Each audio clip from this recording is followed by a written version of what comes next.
Are we unmuted? Check, check, check. Grain Valley and Platte County. 1, 2, 3, check, check, check. Kickoff 1:45 away.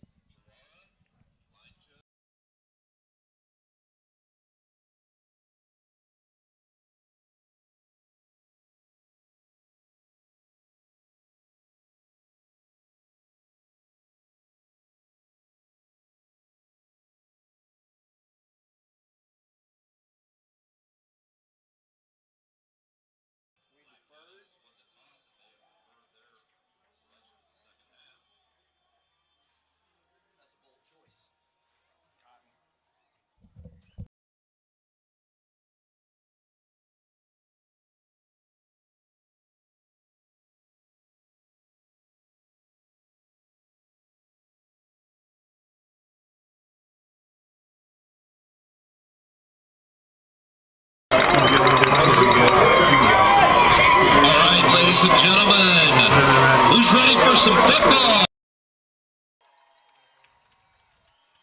Good evening from Platte County, the #1 team in the city, ready to do battle with Grain Valley and put their 15-game win streak on the line. You are listening on Sports Radio 810. Happy to have you along.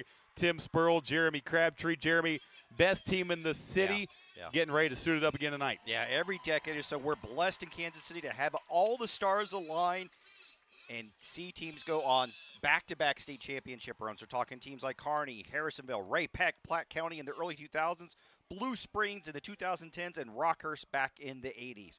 This 2025 Platte County squad has a chance to cement itself in the history books, but they face a formidable foe tonight in Grain Valley, who does have a huge winning tradition on their own. So it should be a fun battle. Two very good teams on offense. Lots of points tonight. Grain Valley, they'll get a chance to touch it first. Don't forget about them, the 10th-ranked team in Missouri Class 5. They started their season with a 34-7 dismantling of Raytown last week, and they've got a couple of speedsters back deep to return the opening kickoff underway in week 2 in the state of Missouri. Terrell King, the 5'7 speedster, takes at the 5-yard line, makes one man miss, and then slips at the 20-yard line. We will see Grain Valley on offense first. Jeremy, this is the Grain Valley team. Struggled in the first half last week before waking up. Yeah, it kind of took them to get going on special teams. As you mentioned, a special teams kickoff return in the second half kind of got them going. And I like what they have. They have some young talent. Dawson Head is a receiver / running back, 6 foot, 195 pounds, 114 yards rushing last week. And he's going to be a kid that will definitely be on the FBS radar.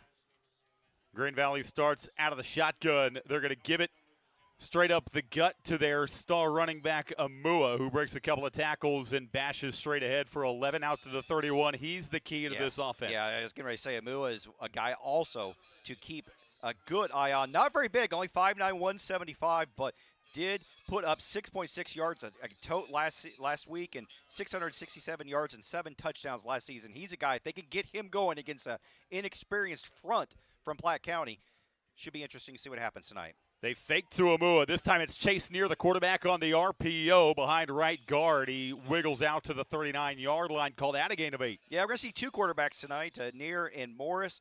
Neer, I like what I saw when he ran the zone read like that last week. And Morris is the guy that can drop back and throw the ball a little more effectively, but got to keep them balanced. Have to keep this Platte County defense off kilter a little bit because you can't just hand it off to the running back. 2nd and 2, a good start for this Grain Valley offense on the first 2 plays from scrimmage. Ball in the middle of the field from their own 39-yard line. Snap back to the senior quarterback Neer, gives it to Amua, breaks one tackle behind right guard, and falls forward across the sticks. A gain of 3, move the chains again. Yeah, that's going to be the big question about Platte County. They return everybody on offense, everybody. But they lost a lot on the defensive side of the ball. Yes, they do have Cole Johnson, an all-conference pick last season, despite not starting the game, and Cale Bunce, a senior South Dakota State commitment at defensive end. They've got those two guys up front, but an entirely revamped linebacker and defensive back crew. Good evening to the Sports Radio 810 audience. Just picking us up. Grain Valley, their opening drive of the ballgame, couple of first downs. They're going to give it to Amua behind left guard. Stood up, falls forward for a gain of 2. Opening drive of the ball game, 10:28 to go, opening quarter. Platte County, the #1 team in the city. They've won 15 in a row coming in, the defending Class 5 champions, the #1 team in the city, according to the A-10 Varsity Top 25 poll. But Grain Valley moving the ball well on their opening drive. Well, they're doing what they have to do right now is to keep the ball out of Platte County's explosive offensive hand. So if they can control the clock, run the play clock down, run the ball effectively, then they're going to be able to stay in this game. Because keep in mind, last season, there were 11 games where Platte County had running clock because they blew everybody out. 2 receivers to the left, 1 to the right, out of the gun. Chase near, pump fake, stepping up in the pocket, and he's going to get dropped. A loss of 4, and it's going to be 3rd and 11. Yeah, that's inexperienced play right there. He had Dawson Head open on the click slant. Instead, indecisive, doesn't throw it, and then the defense was there to make the play. Cale Bunts comes up with the sack. That's his 2nd of the year. He had one last week in their 56-7 win against William Chrisman, and he's got his 1st of the night on the opening drive of the ball game. And now Grain Valley behind the sticks, 3rd and 11. And they go 3 wide again, 2 to the left, 1 to the right, this time out of the pistol. Near sends Head in motion over to the right side. Shotgun snap back, rolls to his right, loses his feet, and now he's going to get dropped again. Back at the 37-yard line, tried to step up into that pass, Jeremy, but the feet gave out underneath. Yeah, it's all, you don't understand from a quarterback standpoint, it's all about your base. Can you set your feet and drive your lower body into the throw? And as he started to set his feet, they crumbled. It literally crumbled underneath him, and then Cole Johnson was right there along with 2 or 3 other guys to force the sack. So started good for Grain Valley. The Eagles looked good, got a 1st down, but then self-destructed there after converting 1 first down. One of the best punters in the state, Colton Kleiman, back deep for Grain Valley. A high snap, but he gets rid of a nice spiraling boot. It's going to hit at the Platte County 29. Take a roll for Grain Valley all the way inside the 10-yard line before checking up near the 8. I told you, Jeremy. Ooh. One of the best punters in the area. He was all-state last year as a junior, and punters don't get a lot of early offers. He's an exception. A UCM offer, he is a phenomenal punter. Definitely. Special teams can play a big impact in this game, and here we are. We get to see this Pirate offense that is absolutely loaded with college-level talent, led by Rocco Marriott, the all-state quarterback, 3-star recruit heading to James Madison. He's a fun guy to watch, 6'3", 210 pounds, and he can do it both with his arm and his legs. Lots of weapons to work with. Marriott, the reigning Class 5 Player of the Year, takes the shotgun snap, gives to his tailback, who's blown up 2 yards deep in the backfield. Adam Gisler looked up and saw nothing but white jerseys in front, a loss of 2. Yeah, that's going to be the question mark. Can they get that running game going? Because Gisler, the Northwest Missouri State commitment, he's an impact difference maker because he really takes the pressure off Marriott to have to be the only guy to make plays. If they get him going like they did a lot last season, it takes that pressure off. But nice job up front from the Grain Valley defense on that 1st down play. 2nd and 12, 3 wide in the formation. Marriott shotgun snap. He's going to flare it out to Gisler, but that pass high, and it's going to be 3rd and 12 after the incompletion. Nice job by the defense. They were there in coverage, multiple white shirts around the running back, and Marriott did not get his feet planted and just kind of sailed it a little bit. And here you go. This is what you prescribed if you're the Grain Valley on the defensive coaching staff. If 3rd and long situations, can you get off the field now? 4 wide for Platte County, a hard count and a flag. And I think that Grain Valley came across early. Yeah, Hunter Nally, one of their star linebackers, 102 tackles last season. Telegraphed his blitz just a little bit too much, Tim. Jumped in the neutral zone there, and that's a 5-yard penalty. It makes this now a very convertible type situation. Instead of 3rd and long, it does go to 3rd and 6, and that's easy pickings usually for this Platte County offense. Manageable for Platte County, but they've gone backwards outside of that penalty on their first 2 plays. Gisler off the left shoulder of Marriott on a 3rd down play. Shotgun snap back, pump fake, steps up in the pocket, scrambles to his right. He's going to take off and run. He's got a 1st down and more. Far sideline 30, cutting back 35, and he's ankle tackled near the 40-far hash mark. Move the chains, and that's what makes this guy so special. He's got a phenomenal arm, Jeremy, but he is mobile. Yeah, he averaged 7.4 yards a carry last season. A lot more than that on 3rd down, and that's what coaches loved about him. When he went through the recruiting process, he was a true dual threat coaches loved that he could see things break down the pocket and just take a couple steps and be gone. He's fast. He's a 4.4 guy, 4.5 guy in the 40, big, strong, fast, and showed those wheels on that first down conversion. 19 rushing touchdowns a year ago. He takes the shotgun snap, fires one far side. That caught across the 45, far sideline 40, ran out of bounds near the 35-yard line. Goes Trey Baskerville, his first grab of the evening. Yeah, Baskerville's another kid that's going to play college football. Central Methodist has offered him. Missouri Western's also all over him. 5'9", 180-pound senior. Kind of one of those guys that gets kind of lost in all the stars that everybody has on this Platte County offense, but he's a heck of a player also. New set of downs from the Grain Valley 33-yard line. Platte County all of a sudden on the move. Marriott, shotgun snap, loading up, taking a shot right side for the end zone. Jump ball is hauled in. And no, now they're going to say incomplete. It was bobbled, falling to the ground. It's going to be 2nd and 10. Oh, Marriott put that where only his receiver could go up and get it, and just unfortunately falls incomplete. Brooks Hall, a two-way player committed to South Dakota, had a great summer. We talked about the receivers and the quarterbacks, but there's two great tight ends here on this Platte County offense. Brooks Hall going to South Dakota, and then Jack Oots is going to KU. Both those guys are weapons, and Brooks Hall, all 6'5", almost went up to get that ball in the end zone. He remains split wide to the right side. They're going to give to Gisler. Dodging one man, left side across the 30-yard line. He's ankle tackled, called out a gain of 4. And that'll bring up a 3rd and about 7. I tell you what, that's a great open field tackle by Brody Jones, the safety. That's got a McPherson offer. He came flying up, and Gisler's got some wheels and wiggles, and Jones did not fall for it. Made a great one-on-one tackle, Tim, because if he doesn't make that tackle, that's in the end zone for a touchdown. Quad set on a 3rd, and let's call it 6 play. Oots comes out there, and he splits wide to the right. Brooks Hall comes off the field. 2 left, 2 to the right for Marriott.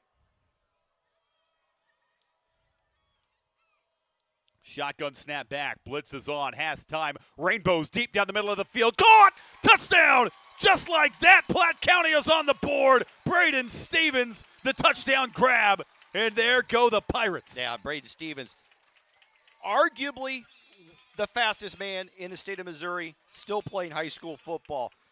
Finished behind R.J. Collins in the 100-meter in the state title meet last year. 10.38 100 meters. And he is a touchdown machine. He's heading to South Dakota State and grabs his 2nd touchdown of the season. And how about that touch by Rocco Maria, putting it out ahead of Stevens, who scooted into the end zone. Stevens had 15 touchdown catches a year ago. He's got one to start the night. Extra point up and through. 6:03 to go opening quarter. Platte County on the board first on Sports Radio 810.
Grain Valley getting ready to get it back. A line drive kick is going to be fielded by the up man near the 25-yard line. Cuts toward the middle of the field, and then he's rugby scrummed down near the 34-yard line. And here comes Grain Valley. Jeremy, a good start to their last drive, but ultimately stalled out. Yeah, just self-inflicted wounds there. Near crumbled on a third down pass attempt. Just did not make a good read on another play, and they did show some signs. I mean, we saw the running backs bust some first down run, but you got to be consistent because you can't play a game of catch-up against Platte County because they are going to put points up. Soren Amua, 25 carries, 154 yards on the ground last week. And they're going to give him the give behind left guard, lowers the shoulder, falls forward near the 40-yard line, and a good start to this drive. Yeah. Call that 5 yards on the ground. They do have a good offensive line. Green Valley does have a couple of guys that already have scholarship offers, including Logan Bennett, who they ran behind there. The 6'4", 240-pound senior. Ottawa and Benedictine have already offered him. And there's a lot to like about this offense. They struggled mightily and didn't get really going until the second half of their first week game, but you can't do that in this game. But so far, so good in spurts. Head goes in motion over to the right side. They're going to give to Amua again. Patient running, but he's drilled at the line of scrimmage. It'll be 3rd and 5. Yeah. Platte County was ready for that this time. Brought extra guys up to the line of scrimmage and challenged this Green Valley offensive line to get a push, and they did not win that. So here we are, 3rd and 5. Can Green Valley convert here? You can't afford to punt the ball right back. You got to get a first down to at least keep some momentum in this early start. 4:50 to go, opening quarter. Platte County, a 7-0 lead. They went quickly on their opening drive. And, yeah, Green Valley, like you mentioned, just trying to keep their drive alive so they can keep pace with the Pirates. Pistol snap to Near. He's going to pitch it as a flag flies. Far side head. He's got a first down the far sideline, bumped out of bounds near the 45, but a flag at the snap. Yeah, that's usually a formation type play or an offside, but I think we maybe did not have enough men on the line of scrimmage, and sure enough, it's going to get called back for a procedure. And that's unfortunate because Dawson Head had a first down and was well into Pirates territory with that run, gets wiped off, and you can't make self-inflicted wounds against the defending Class 5 state champs. It wipes out a first down, but you said it, Dawson Head, he is a name to remember. Yeah, he's going to be a guy that's already going to be on the FBS radar. 6 foot 195. He is fast. Moved in from Tennessee right before the start of the football season last season, and Green Valley slowly moved him into the offense last season. And once he got going, Tim, this offense was different. So we'll see what they do with him the rest of tonight. 3rd and 9 after the penalty. Shotgun snap Near. He's going to float it out to his tailback in the flat. Breaks one tackle, but he's got a lot of work to do, and he's not even going to get close. He gets gang tackled back at the 32-yard line. They lose 3 yards, and Green Valley is going to have to punt it away again. And Jeremy, for the second consecutive drive, a penalty kills Green Valley's momentum. Yeah, definitely. Had the first down, was into Pirate territory. Well defended by multiple Platte County defenders. They were not falling for the swing pass. And here you go. You're going to have to now rely on your defense. Maybe your special teams, great punter can punt the ball and flip the field here, but you got to now rely on your defense to somehow slow down this high-octane offense from Platte County. A line drive, end-over-end punt is going to be fielded on the run by Braden Stevens. Makes one man miss, middle of the field near the 30-yard line, and he fights his way out near the 35, 3:39 to go opening quarter. Platte County, a 7-0 lead, and now their offense gets it for the second time in this opening quarter. Yeah, and it's kind of like pick your poison to slow this offense down, Tim, because they've got so many weapons. Oots going to Kansas, Brooks Hall going to South Dakota. We already saw Braden Stevens get a touchdown reception. He's heading to South Dakota State. Rocco Marriott, James Madison. So many weapons. Their offensive line, they got a couple kids on the offensive line that are getting college looks. So it's just fun to watch this offense when it's really clicking. Marriott starts in the pistol set. He's going to give to Gisler straight up the gut, breaking arm tackles and fighting forward for a gain of 11 yards straight up the gut. Gisler, we're on the other show networks are watching the Chiefs game and things like that. Gisler runs a lot like Isaiah Pacheco. Angry. He runs angry. He's looking for contact. He's shifting, flying, making moves as he cuts through those holes. He reminds me a lot of Isaiah Pacheco with the way that he runs, and if they can get him going and consistently throughout this season, they're just going to be so hard to stop. New set of downs from the 41-yard line. Marriott, shotgun snap, play fake, rolls right. He's got his tight end Hall across the 40-yard line, and he's dragged down from behind out near the 38. I mean, how do you stop that? You run the ball effectively up the middle, you play action, and then you get Brooks Hall on just a little flat route, and he scoots it up for the first down. This is just so tough to stop when you have this many weapons out there on the field. And now Brooks Hall comes off. Again, he is a monster, Oh. 6'5", 225. He had a great – I mean, he's a guy that any other year he's playing in the Power 4 because of the roster limits that have limited the amount of talent that can go to those FBS schools. Marriott fires over the middle, caught, diving to the 29-yard line is Braden Stevens. That was a fastball, a gain of 9 yards through the air. Yeah, I challenge anybody around the Kansas City metro area to make that throw other than Rocco Marriott. Very, very few guys can do that. He is a gunslinger with a rocket arm. That was a very tight window he squeezed that one into. And now second at a yard, 2 to the left, 2 to the right side again for Marriott. Movement again pre-snap, and again Platte County saying that Green Valley came across, and they did. I mean, you can't. You already this offensive line. This offense is already cooking. You can't give them free yardage. Can't make it any easier for them.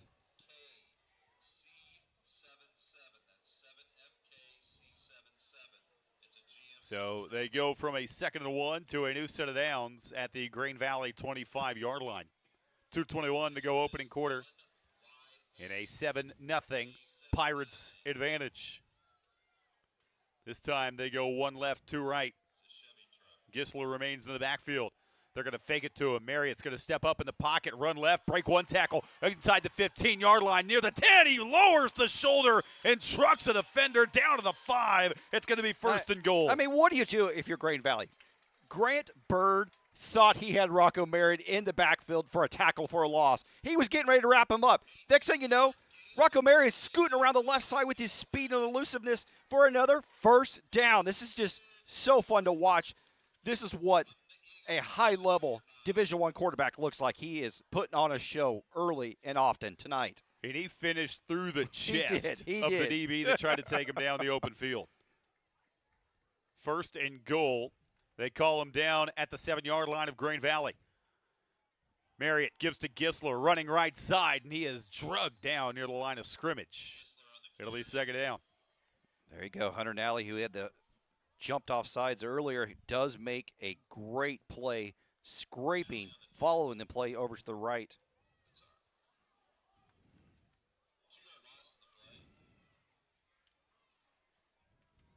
Call that a loss of a yard, maybe 2, as a matter of fact. And so Platte County back near their 9-yard line. Yeah, if you're Green Valley, you're hoping just to hold them to a field goal attempt at this point. 3 left, 1 right. That would certainly be a win the way this opening quarter has gone. Brooks Hall wide to the right side. Marriott shotgun snap, scanning the field. Now he's going to step up and run. Nobody in front of him. Rocco Marriott is going to walk into the end zone. Touchdown Pirates. I mean, that's like pick your poison. Seriously, I keep saying that, but it's true because you cover all the receivers, you drop back in coverage. Oh, we did not keep outside pass contained, and next thing you know, Rocco Marriott scoots to the left. Nobody was even around him at all. 2 touchdowns here so far tonight. 13-0 pending the extra point. And this Platte County offense, all systems go in this 1st quarter. Extra point, booted up and through. 14-0. Minute 22 to go. 1st quarter, strap in. This Platte County offense can move.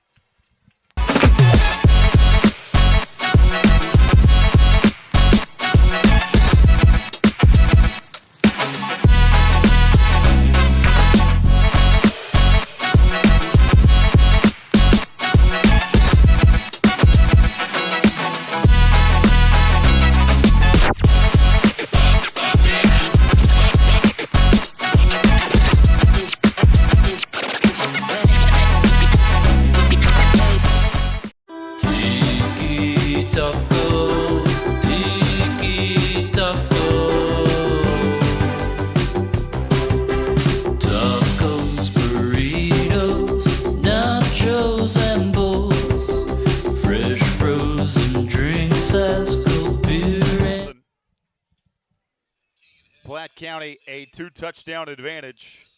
And Green Valley, they've got to get off the mat, and it's still quarter 1. Head and King back deep. This one end over end to King, taking it at the 6-yard line. Through a gap at the 25-yard line. King breaking a tackle, 40. Near sideline, 50. There goes King into the open field. You're not going to catch him from behind. Terrell King, 2 weeks, 2 kick return touchdowns, and Grain Valley is on the board. No flags.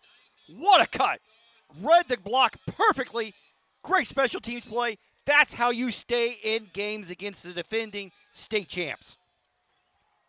Wow, just like last week, Grain Valley sputtered offensively to start the game. Terrell King took the second half kickoff all the way back for a touchdown, and their offense flipped a switch. Tonight, offense sputtering. Terrell King says, "I'll light a fire," does it himself, 94 yards on the kick return touchdown, in some life for the Eagles. Impressive job by this special teams.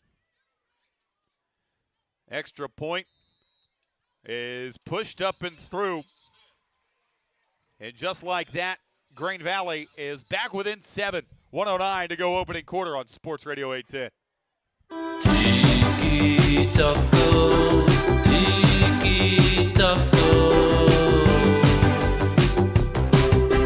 Tacos, burritos, nachos, and bowls. Fresh frozen drinks, ice cold beer, and desserts. Tiki taco, tiki taco.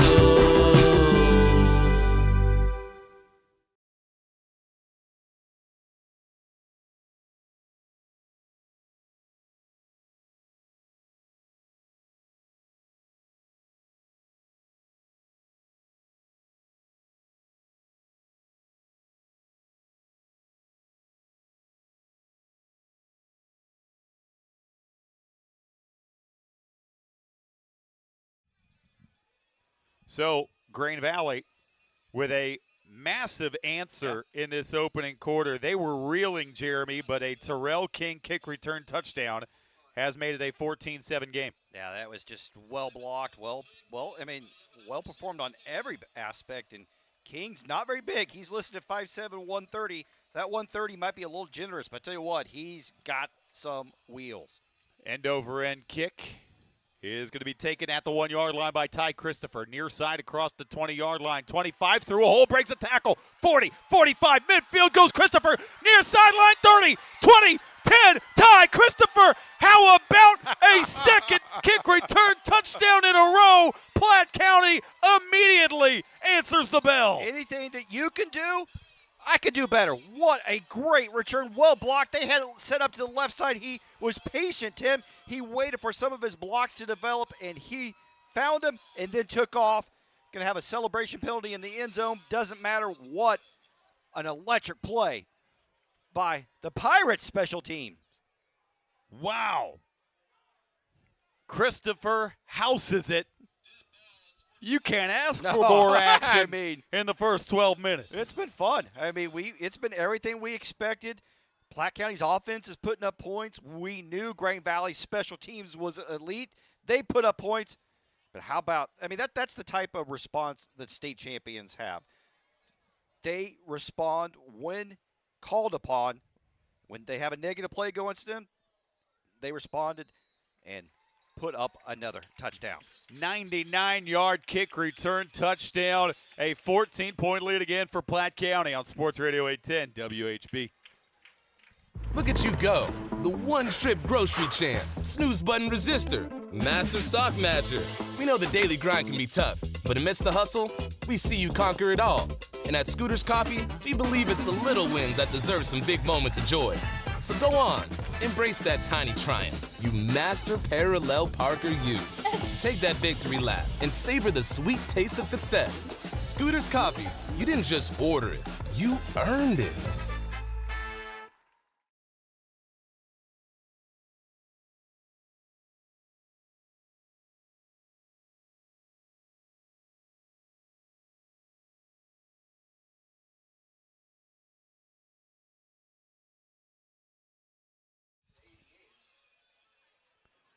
(21-7). We welcome you back on Sports Radio 810. Tim Spurl, Jeremy Crabtree, and Jeremy, I ask you, you ever seen back to back kick return touchdowns? I have never seen back to back to back. No, I have not. But back to back's very rare. And tell you what, that was fun.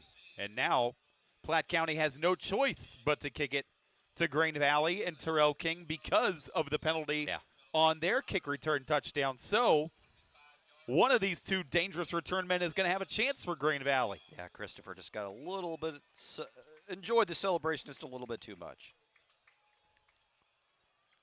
So a line drive kick near side this time. Dawson Head is going to take it on one hop from the 30-yard line.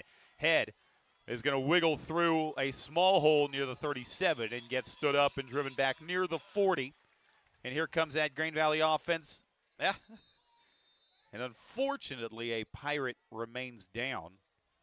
And they will tend to the special teamer for Platte County. But this gives us a chance to catch our breath. And for Grain Valley, what a swing of emotions there. And now you kind of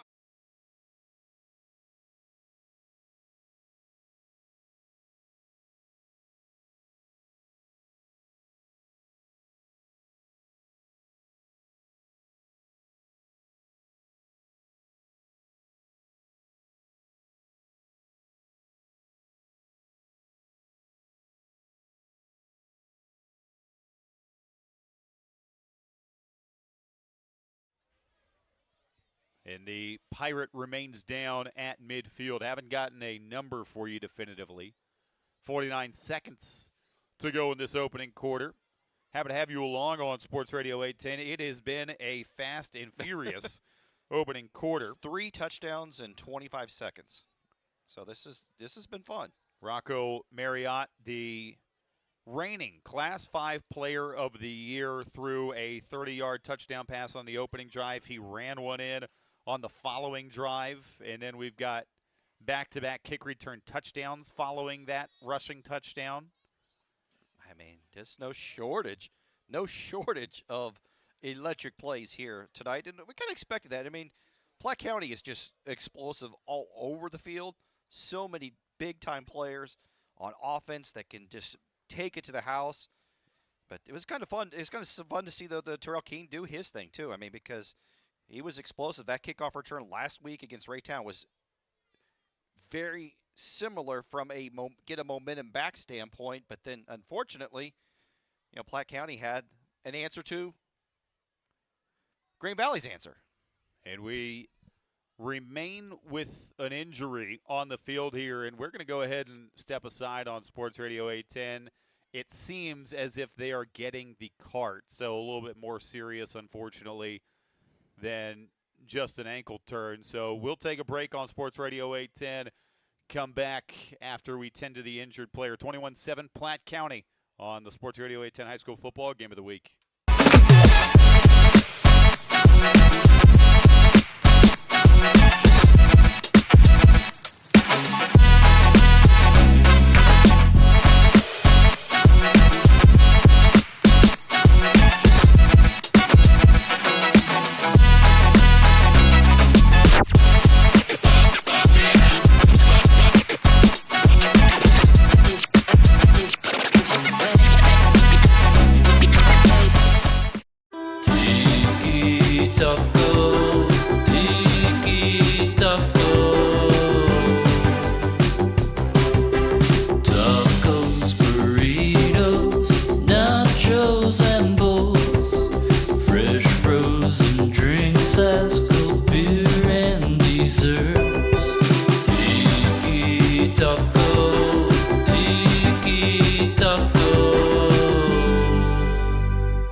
Look at you go. The one-trip grocery champ, snooze button resistor, master sock matcher. We know the daily grind can be tough, but amidst the hustle, we see you conquer it all. And at Scooters Coffee, we believe it's the little wins that deserve some big moments of joy. So go on, embrace that tiny triumph. You master parallel parker you.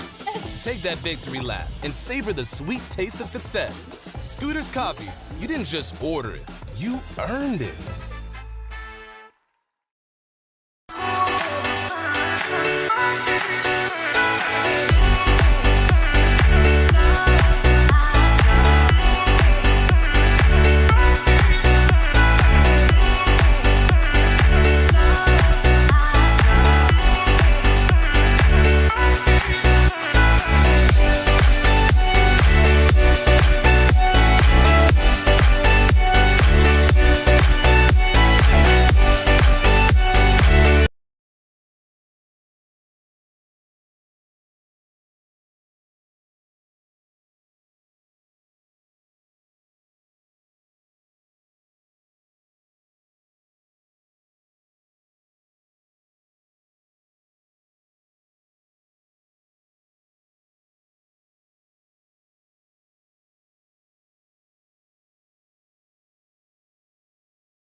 Welcome back to Platte County on Sports Radio 810. It is the game of the week.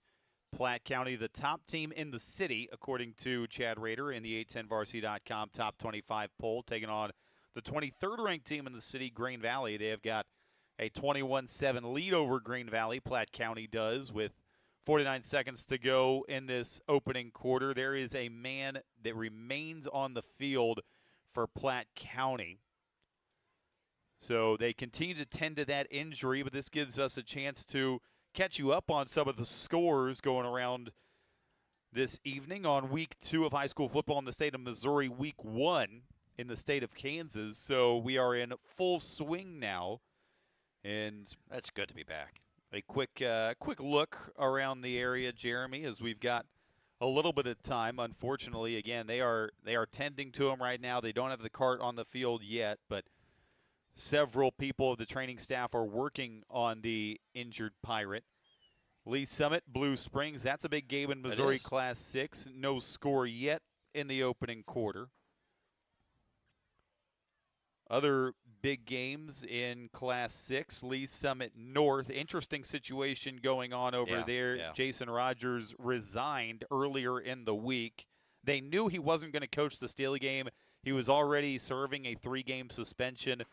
But with all that said, they are still beating Staley early on, 7-0 in that game. And again, they had a good performance last week, so a lot of stuff going on underneath the surface over there. But steady as she goes, trying to move to 2-0 this week before a massive game, Jeremy, against Mill Valley next week. Yeah, there's some fun early season matchups that we're seeing here. And, even that one. I mean, Staley's absolutely loaded with college level talent, and to be able to rally. I mean, and that's probably the what Lee Summit North's doing. They're rallying amongst themselves, trying to, say that we're in this, we're going to fight, and just it's us against the world type mentality, and sometimes that can produce great results on the football field. A rivalry game out in Liberty. Liberty taking on Liberty North, and Liberty, Jeremy, is a team that a lot of people have their eyes on. The third-ranked team in the 810varsity.com preseason poll. In Liberty in Class 6, one of the top teams. And this is a Liberty North team that is completely rebuilding, but it's a rivalry game. 14-6 early on in that one. Liberty North, let's be honest, rebuilding, but it's still Liberty North. Yes. Let's be honest, it's still Liberty North. And, that rivalry is so fun to be a part of and watch. And it's going to be something I know I would plan on checking out when I get a chance to after tonight's game here. But there's so much talent on both sides of the ball, and two of the best high school football coaches in Kansas City. I mean, it's we kind of sometimes forget just how good the football is played north of the river, and it's just so many good quality teams. I mean, we're here at this amazing atmosphere here tonight in Platte County, but I know that one. Liberty North and Liberty, that place is rocking right now. Another score up north Kansas City, a 7-0 lead over Park Hill early on. Rockhurst, you saw them last week against St. Pius, struggling early on. Only a 3-0 lead over Ray Peck. I would imagine with the way they play offense, they might be knocking on the door of halftime already, the way they run the rock. But a low-scoring contest early on. And that's not, I wish I was saying it's surprising, but it is also not surprising because that was such an emotional game last week. That was such an emotional game. I mean, people outside looking in probably didn't appreciate how big of a deal that was to both the Pius community and then the Rockhurst community. And for Pius, it was kind of like their Super Bowl. I mean, the crowd was rocking, and Rock came in and just dominated in every aspect of the game. And it's sometimes hard to get back up after a rivalry game like that. Switching across the state line, some of these games were played last night. Some notable finals from yesterday. Mill Valley blanked Olathe East 28-0. And again, they turn their attention to Lee Summit North next week. Olathe North, they beat Shawnee Mission South last night 35-24. Another notable final, Washington put up 62 against Sumner last night, 62-20. So Hey, I'm a Washington grad, so there you go. there you go. 62 points. Nothing to scoff at week one. DeSoto, a notable school in 5A once again this year, up 21-0 early on Topeka West. They are picking up right where they leave off seemingly every year. I mean, they just continue to just reload. Coach King does a very good job. And for them out there, it's just about the system. It's the system, the system, plug and play new guys each and every year. Love to play the seniors that are earned their right to play, and the Wildcats look to be clicking early on. Couple of 6A scores for you. Blue Valley Northwest, a 14-0 leader over Blue Valley North. Blue Valley, a 7-0 lead over Blue Valley Southwest. And Gardner Edgerton in an early hole, down 7-0 to Lawrence Free State. We're going to step aside again as they continue to tend to the injured Pirate out here at Platte County. 21-7 Pirates lead, but we are stopped right now for an injury on Sports Radio 810 WHB.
Look at you go. The one-trip grocery champ, snooze button resistor, master sock matcher. We know the daily grind can be tough, but amidst the hustle, we see you conquer it all. And at Scooters Coffee, we believe it's the little wins that deserve some big moments of joy. So go on, embrace that tiny triumph. You master parallel parker you. Take that victory lap and savor the sweet taste of success. Scooters Coffee, you didn't just order it, you earned it.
Welcome back to Platte County as we remain in an injury stoppage here up north. 21-7, Platte County, a 14-point lead over Grain Valley, but after a kick return touchdown on the ensuing kick, a Pirate got hit near midfield and remained down. We're not going to speculate as to what kind of injury. We still haven't confirmed the number, so we're not going to try to give you that, anything like that. But unfortunately, it's a serious injury out here at Platte County as they continue to work on the injured Pirate. They have a stretcher out here on the field, but we sort of remain in a holding pattern on Sports Radio 810.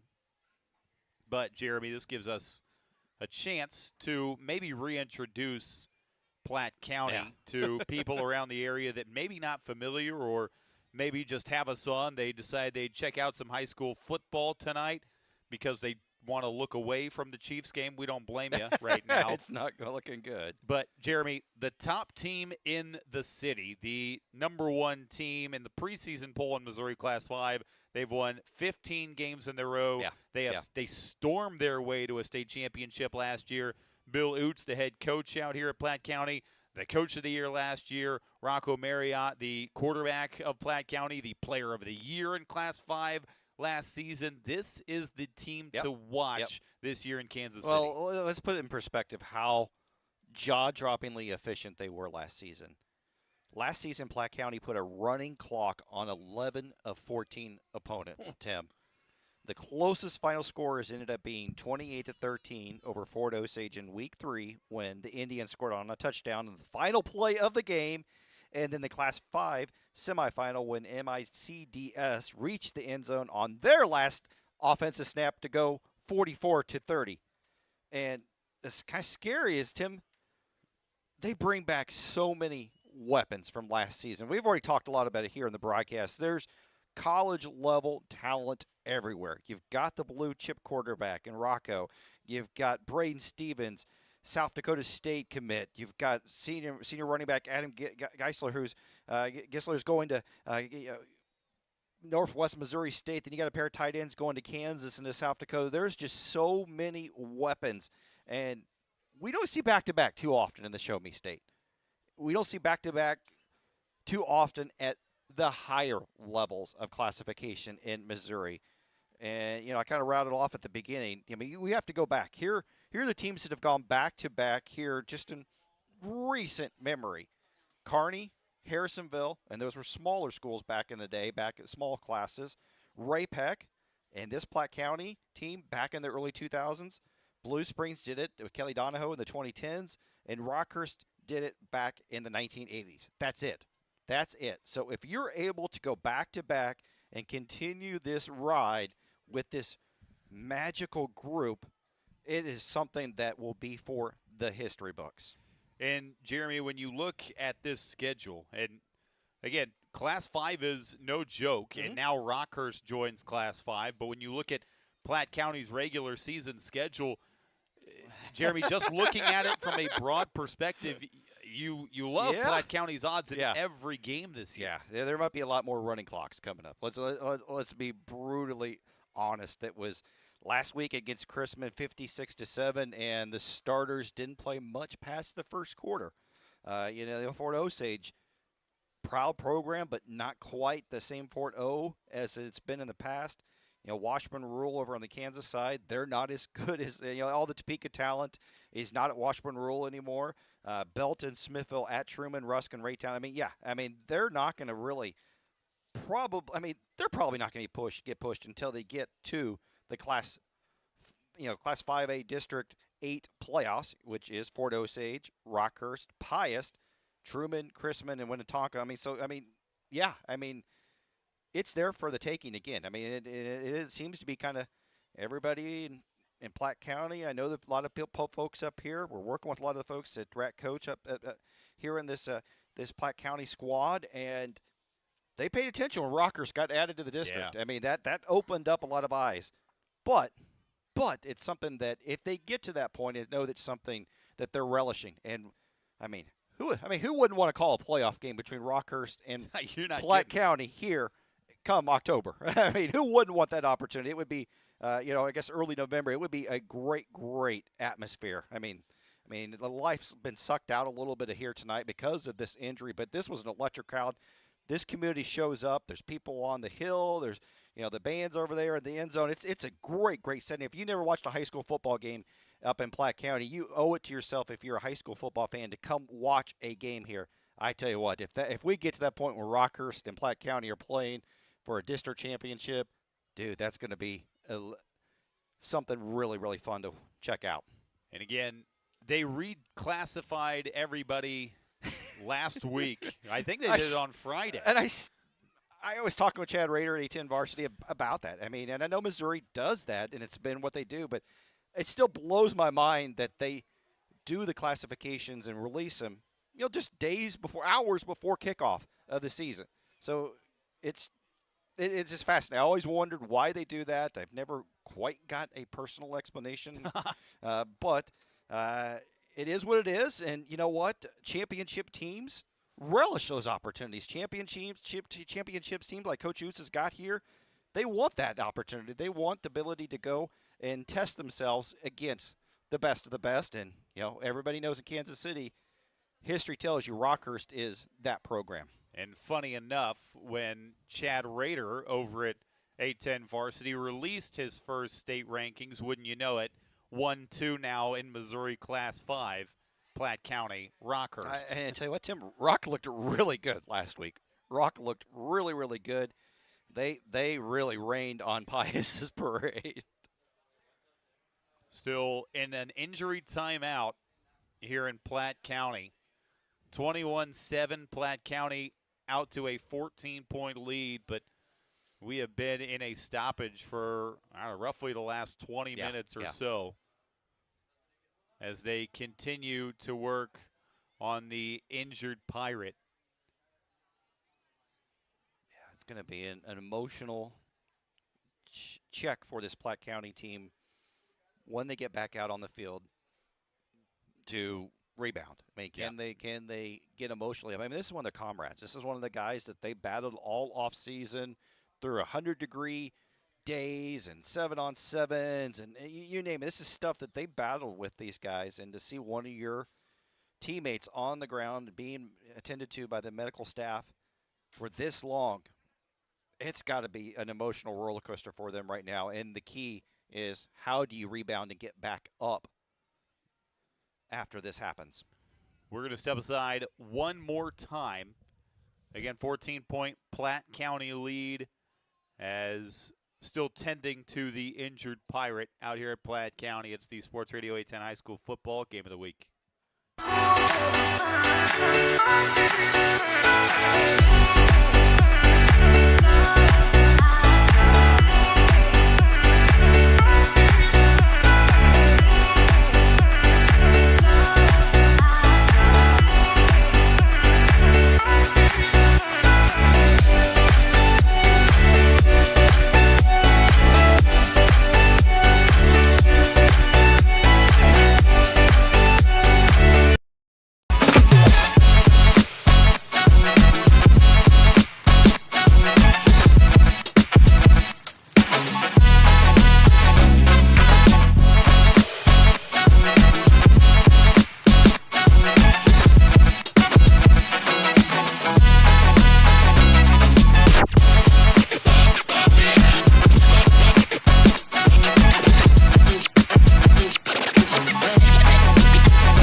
Go. The one-trip grocery champ, snooze button resistor, master sock matcher. We know the daily grind can be tough, but amidst the hustle, we see you conquer it all. And at Scooter's Coffee, we believe it's the little wins that deserve some big moments of joy. So go on, embrace that tiny triumph. You master parallel parker you. Take that victory lap and savor the sweet taste of success. Scooter's Coffee, you didn't just order it, you earned it.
Let's go.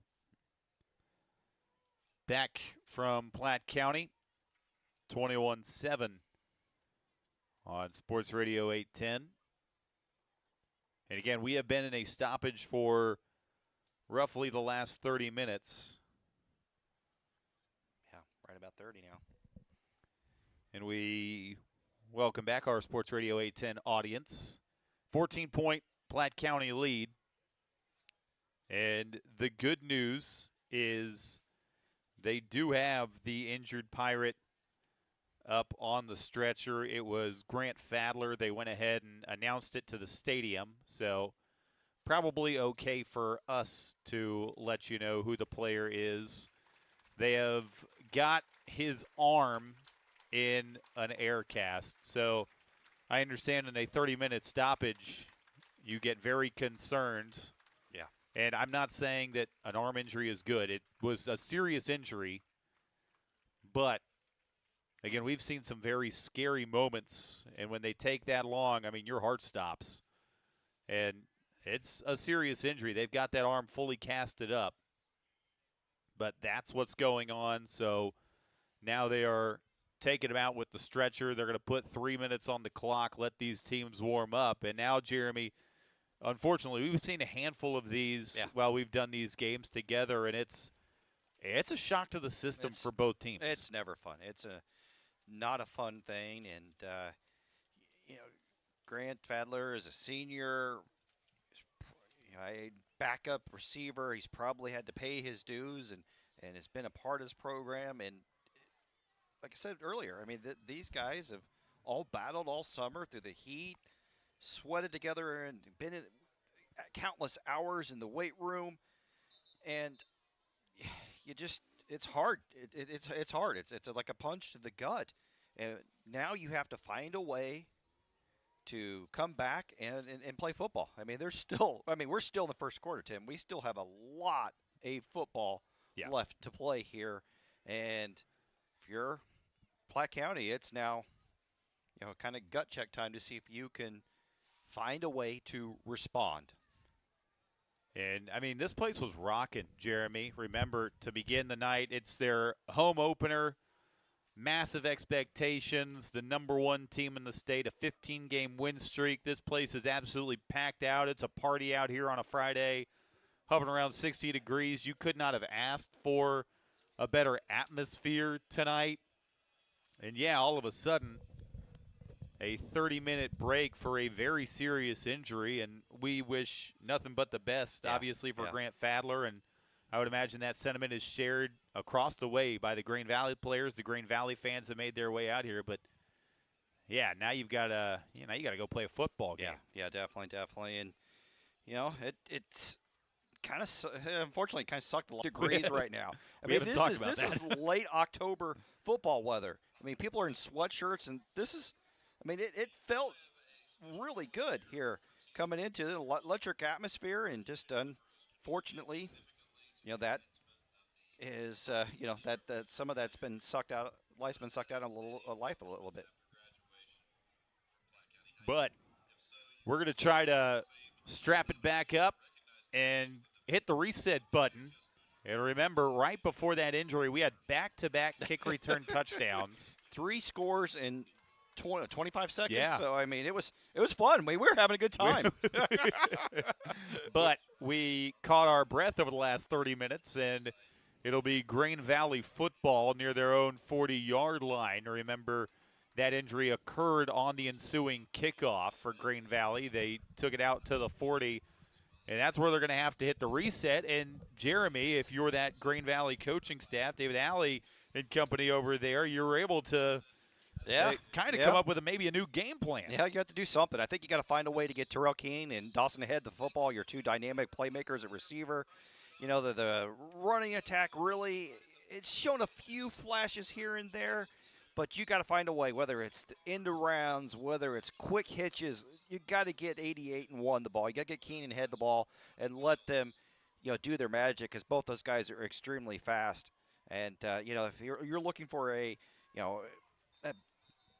deficiency coming into week 2 from Platte County, it's their defense, because they haven't faced a team like this, a battle-tested team, and they lost a lot of depth. So can Keene and Head be playmakers for this Green Valley offense? So 49 seconds to go in this first quarter, and we are back underway with a carry straight up the gut to Dawson Head that gets blown up in the backfield, a loss of a yard. Well, that's one of the adjustments. Last week, they did the same thing, weren't going well on offense. They put Dawson Head in the backfield as a running back and hand the ball off to him. But this Platte County defense smelled it out and was ready to stuff it. Zach Birch, the outside backer, came in and helped out on that stop. And there was some emotion after that tackle. Immediately, this Platte County defense trying to get this crowd woken back up. Because, again, they were sitting on their hands for the last 30 minutes with that injury. And now 2nd and 11. Near, low snap, gives straight up the middle, and this one blown up again in the backfield. Yeah, they were ready for Dawson Head running up the middle. I think you're going to have to find a way to get him going on the perimeter. I don't like the straight-ahead runs with your speedy guy. Get him on the perimeter. Let him be matched up one-on-one. Instead, you run into the teeth of the defense. Cole Johnson, Kyler Parker, Cale Bunce. Brody Hawk did a great job of stuffing it. And finally, Tim, we're at the end of the first quarter. End of 1. Unfortunately, we step aside again. Stay with us on Sports Radio 810. We're going to find our rhythm. 21-7 Platte County at the end of 1 quarter.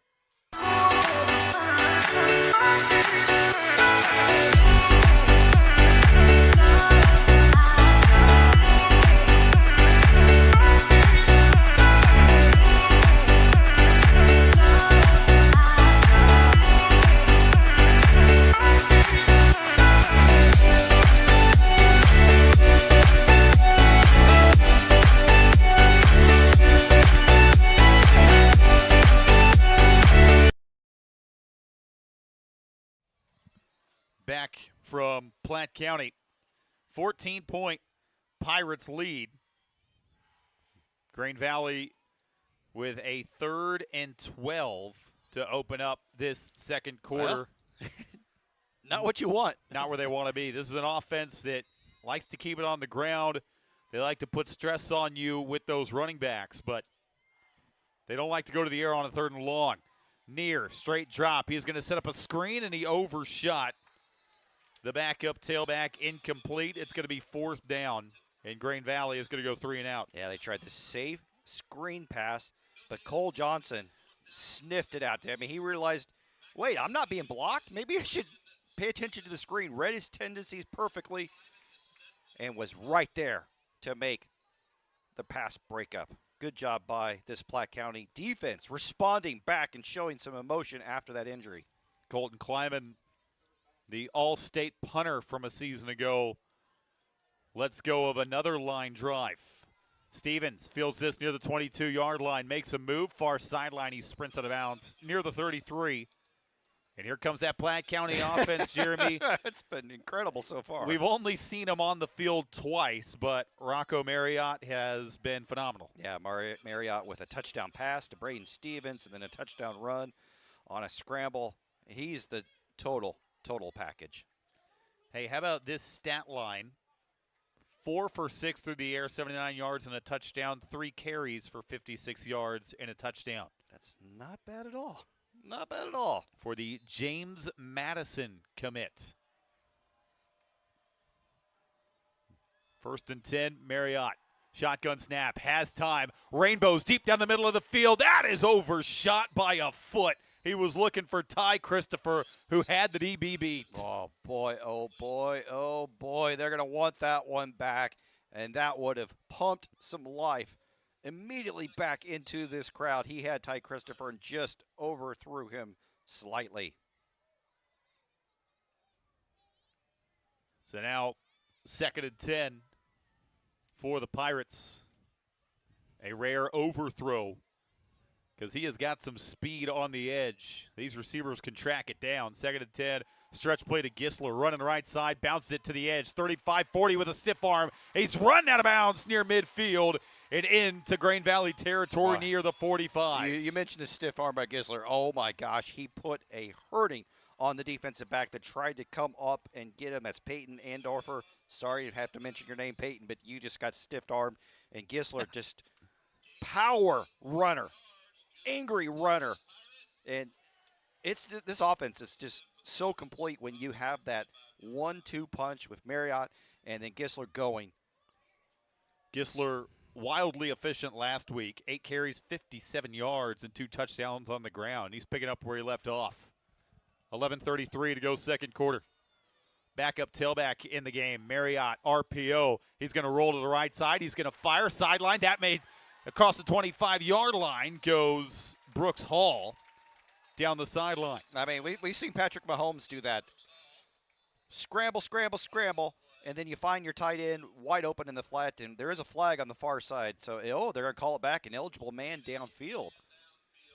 Man, that has happened when you have a scrambling quarterback like Rocco Marriott who takes off, and the offensive line thinks, oh, you know what, he's going to scoot down the field, and he ended up passing it, but that's going to be called back for guys down the field. Well, and you see that a lot in the college game. That was an RPO action. I don't know if that was a designed play action, quote unquote, but it was the RPO look, so maybe that's what got the lineman moving. But now 1st and 15, as Grain Valley is going to have to take a timeout. They were trying to run somebody off the field.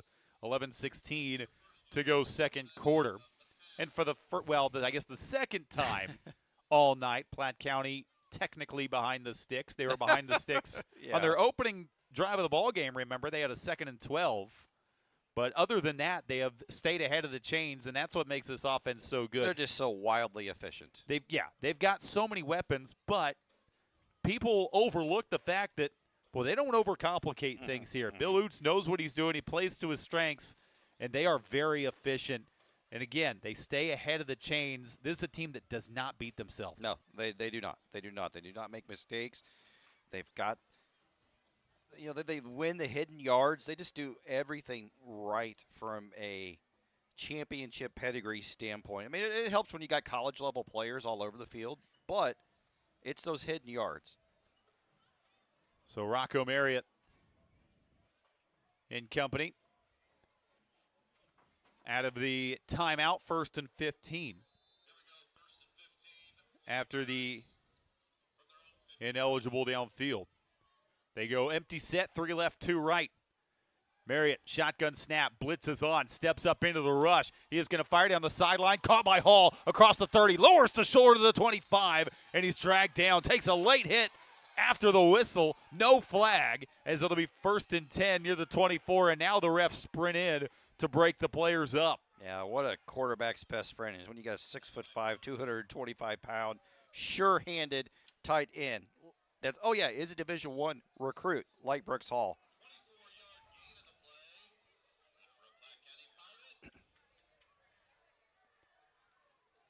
So no flag.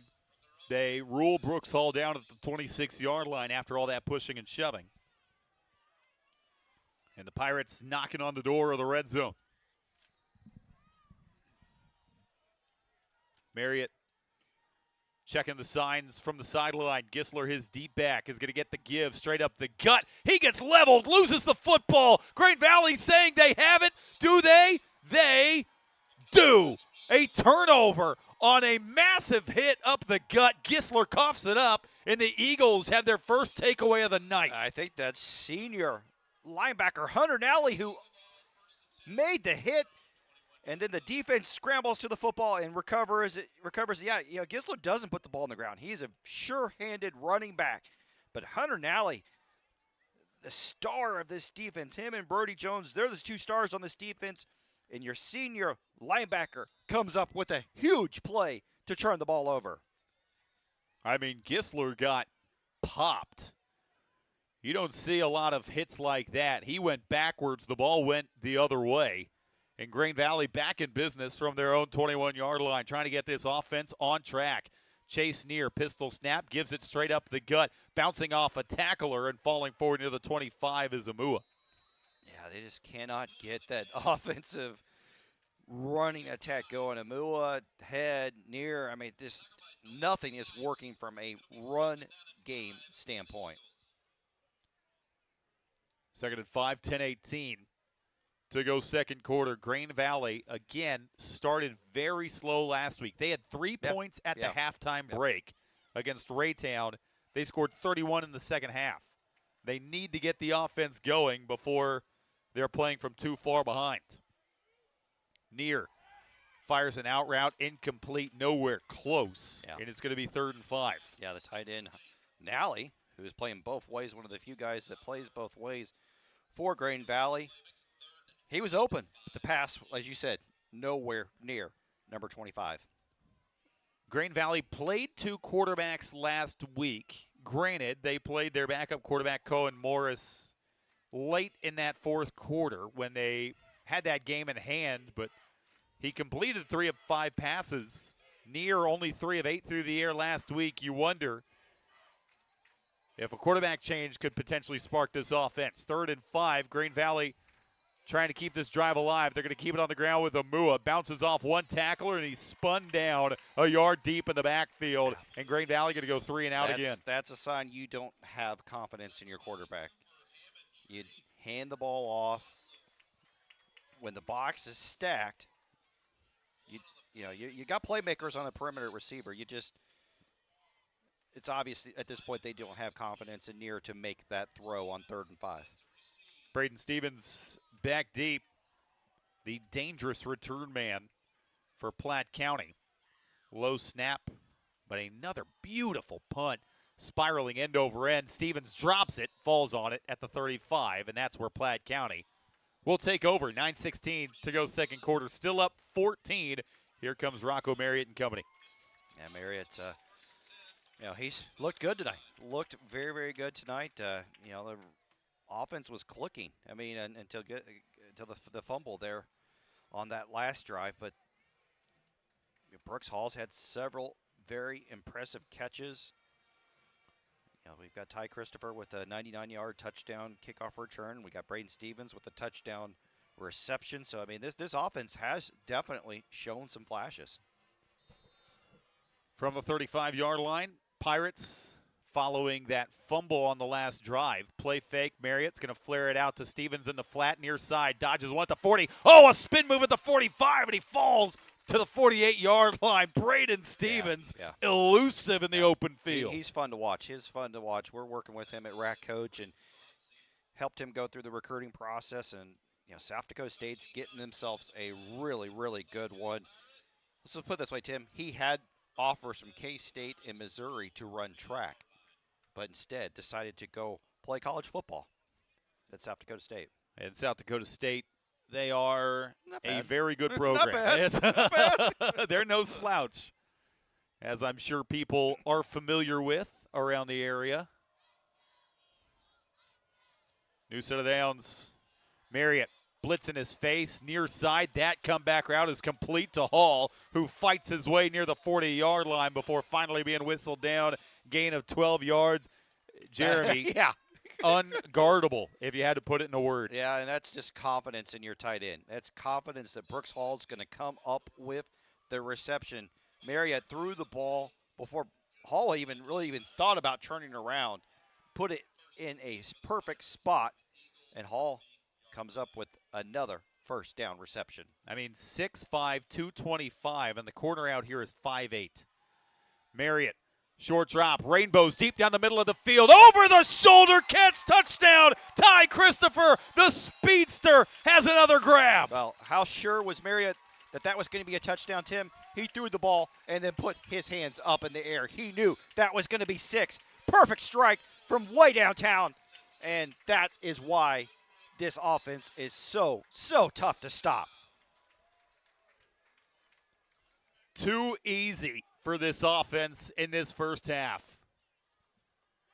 And another touchdown connection as Rocco Marriott is filling it up in this first half. 8:09 to go, second quarter.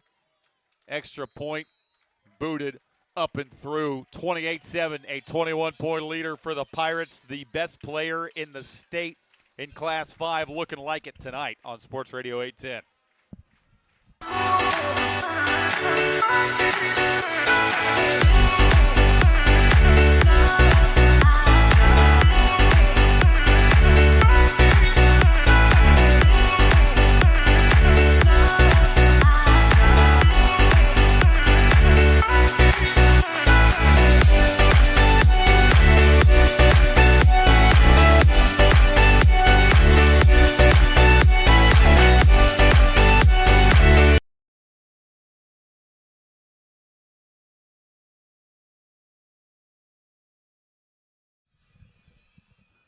Rocco Marriott, a 40-yard dime piece to the speedster Ty Christopher. You said it. Ty Christopher's got wheels. He was a part of the 4x1 team for Platte County last spring. I would imagine he'll be on that team again this year. They set the Missouri State meet record last year in the 4x1. He can fly. Yeah, I tell you what, Tim, we've been blessed over the years to see some really good quarterbacks play. I'm impressed with Rocco. Rocco is living up to all the hype and then some. Terrell King, far sideline, needs a block. He breaks a tackle, and he's strung down from behind near the 42. Okay. He's dangerous. He's fun to watch, too. I tell you what, I mean, he's a weapon. I mean, he's kept his team in this game with the touchdown return on the kickoff earlier. Spark plug last week also. I mean, it was literally 3-0 at half, as you've mentioned, and then suddenly he busts the opening kickoff to start the second half, and next thing you know, they're clicking. He's fun to watch. Got to find a way to get him the ball now on offense, though. So Grain Valley back out there. Chase Neer again out there at quarterback. This offense sputtering in this first half. They're going to keep it straight up the gut. Falling forward for a gain of 3 goes Amua. And again, He's built for that. 5'9", 175-pound, very good north-south runner. However, like you mentioned, they have got a speedster in Dawson Head, and they've only given it to him on the perimeter one time, remember. He busted for a long game, but it got called back to a penalty. We have not seen that anymore. They're insistent so far on running between the tackles, and that's not what I would do against this Platte County defense. Amua, the give, but this one blown dead for a timeout. David Alley wants to return some starters on that offensive line. They've got next-level players on that offensive line. But, boy, hats off to the Platte County defensive front so far. He's developed a reputation for creating mismatches and drawing up innovative plays. So far, we've not really seen a lot. Again, they deployed a couple of quarterbacks last week in their 34-7 win over Raytown. Neither one really lit it up through the air, but it's worth mentioning. Cohen Morris was 3 for 5 through the air. Slightly more efficient than Chase Neer was through the air, just 3 of 8. Again, it's not their offense, but you wonder if a change could kickstart some. That's going to set up a 3rd and manageable. 3rd and 3, more pushing and shoving after the whistle. Yeah, starting to see, as tight as you mentioned, one just a straight run up the tackle or off the guard, so the counter action actually busted through, opened a little bit, and makes this, as you mentioned, a very manageable 3rd and 3. And to me, 21-point Platte County lead. They're going to play fake. Neer is going to roll right, fire into the flat. That one is caught by the backup tailback, lowers the shoulder, and he falls forward for a first down to the 46 of Platte County. Zach Dowhauer moves the chains. Yeah, Dowhauer fought hard for that first down reception. It wasn't the most perfect pass by Neer, but did get it out, and Dowhauer plows his way for the first down. That's a good catch, good conversion for this Eagle squad to keep the ball out of Platte County's hands and, kind of show a little bit of momentum, show some signs of life here on offense. He's a physical weapon, 6'1", 200. They line him up everywhere. They'll put him in the backfield. They'll put him at tight end. That time, he moves the chains. New set of downs from the 46 of Platte County. High snap. They're going to toss it. Amua coming near side. He picks up one block across the 40-yard line, lowers the shoulder, and he's dumped out of bounds. The Platte County sideline was irate, begging for a hold. They're not going to get it. That's going to be a gain of 9. Dowhauer, we were complimenting him on his toughness. He toughened a hold right there and just got away with it just a little bit. But they didn't call it and got to the outside, got to the perimeter, and got the first down. On the move all of a sudden, out of the pistol set. Neer gives to Mua behind left guard. Good move, and he's across the 30 near the 29. Call that 4 yards. Yeah, I was starting to see some fight. I mean, Will Page, the left tackle, Logan Bennett, the left guard, they're showing some fight up front and some physicality. I mean, that's what you need to do. You need to set the tone, You've been punched in the mouth. Show that you're not going to just lay down. 5:53 to go till halftime. 2nd and 6. This is the best drive of the night for Grain Valley. Neer is going to flare it out to King, who gets lit up at the original line of scrimmage. A loss of 4. He holds on to the football. It's going to be 3rd and 10. Boy, he got very, very lucky that he was able to hold on to it. And, Devin Lund, number 28, right spot, right time for the backup linebacker. Terrell Keene's not very big. We mentioned he's 5'7", 130, maybe. Lund was right there on that. I mean, that's one where Neer didn't help his receiver out all either. That was just a little tossed out to the right, and it had too much air on it. That needs to be more on a line. And now 3rd and 10. Neer gives to Amua again, running left side, dodges one, spins forward across the 30. Did he ever go down? They will say he gets marked down as he tried to keep on churning, but he picks up 5 yards, which makes this an interesting decision. 4th and 5 from the 30-yard line of Platte County. Yeah, well, no man's land. Well, and you have your field goal kicker is a freshman who didn't get told he was going to kick until right before the start of the game last week. He did have a 29-yarder, but this is go-for-it time, and this is must convert if you're Grain Valley. 4:25 to go in the first half. Grain Valley needing a first down on a 4th and 5 play. Neer Short drop, in trouble, he's dropped, back at the 40-yard line. Platte County sent the blitz, and it was a jailbreak. That was not good from the snap. The snap was just to the left of near, through the play. He was going to play action that to the running back, Amua, but the snap was to his left, and then it was just disaster from there. Next thing you know, tackle for a huge loss and turnover on downs. Zach Birch, one of the guys that was in there on that stop, but Jeremy, I told you it was a jailbreak. Yeah. Those black jerseys of Platte County, there are about 5 of them right in the face of Chase Neer. On fourth down, you got to convert the simple things like the snap.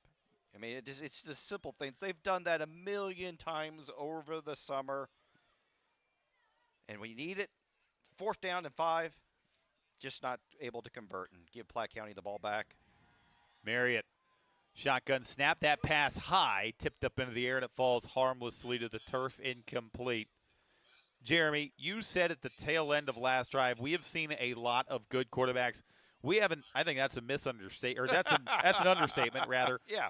We have seen NFL quarterbacks Yes, in our we have. tenure We have. together.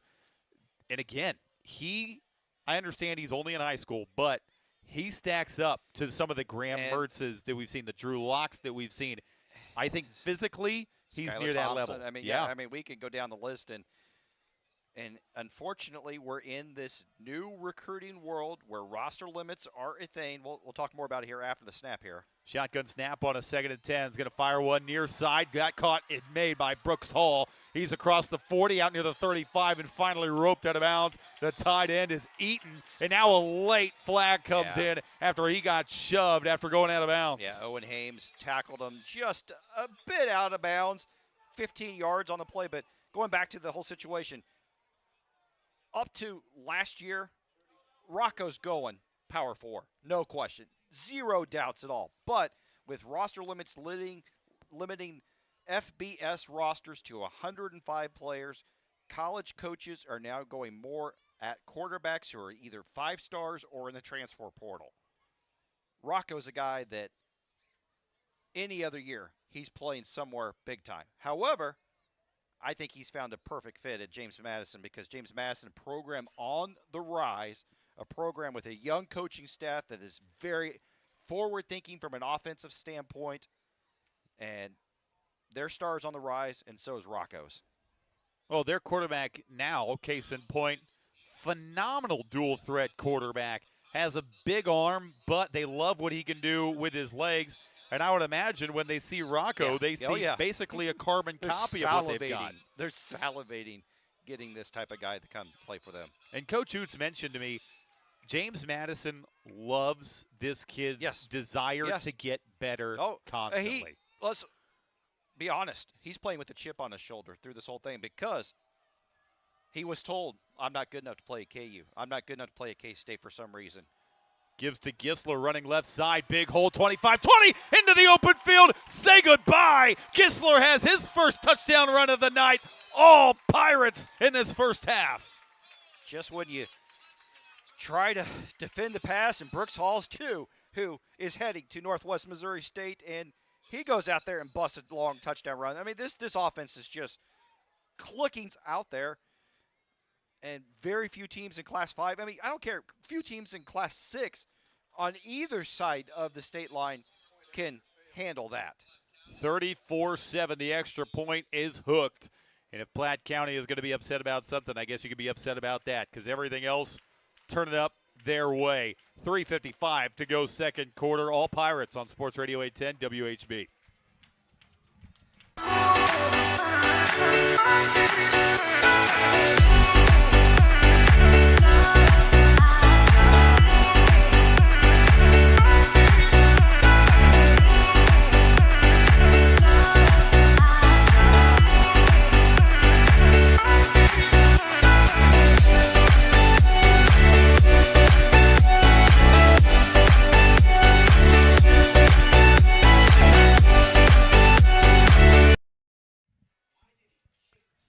$34-7, 3:55 to go till halftime. A miss on the extra point, but that's really been the only blemish tonight for Platte County, it seems. Yeah, let's see if Platte County does now. Kick to Terrell King again, who's been one of the bright points, maybe the lone bright point so far here for Grain Valley. He's got the only points, the kick return touchdown, and a short kick to the up man. He's going to hop at the 30, get picked up. Across the 35-yard line goes the up man before getting drugged down near the 37-yard line. Still plenty of time to go in this first half, 3:50 to go. But, Jeremy, again, the passing game is non-existent for Grain Valley. I don't know where you go. I don't know where you go. I mean, you've not been able to run effectively up the tackle consistently, up the middle consistently. So you're going to have to find a way to get it to King and head on the perimeter somehow, some way. It hasn't happened yet here tonight. And again, we will see Chase Neer behind center. It's been his show in this first half. They're going to give it to they're going to fake to head. Neer straight up the gut on the RPO is going to dive out near the 45, gain of 8. But I love the play call. Love the play design because you bring head across. Linebackers, their eyes are following him across. Next thing you pull it and you run it through. I like that. We need to see more of that from this Grain Valley offense. It cannot be just turn and hand the ball off. Gain of 8. And again, some misdirection gets Platte County out of position there. 2nd and 2. Amua, the deep back. Oh, and this time the RPO is blown up. Neer eats it 3 yards deep in the backfield. And now it's going to be 3rd and 5. Brody Hawk blows it up. Yeah, that's just the mesh did not go well with Amua. Amua wanted the ball. Neer wanted to pull it, and it just got tangled up. And by the time Neer tried to pull it, Hawk was right there in the backfield. They actually mark him back at the 41, so call it 3rd and 6. Dawson Head will be the deep back. 2 receivers, 1 to each side, 2 wing tight ends to either side as well. Neer is going to give to Dawson Head straight up the gut, makes a man miss and falls forward across midfield. They needed 6, they get 8, move the chains. Yeah, Head, I tell you what, I mean, he's explosive. He's fun to watch when he can get a head of steam rolling. He is extremely fast, a track guy. To the 49, new set of downs. They're going to give to Head again, straight up the middle. Bounces off 1, falls forward, short gain, maybe a yard to midfield. 2:15 to go in this first half. Well, I just think Head's got to carry the ball more. I mean, Amua's just not physical enough to go against this Platte County defense. Head's bigger at 195. He's got 25 pounds on Amua is 170.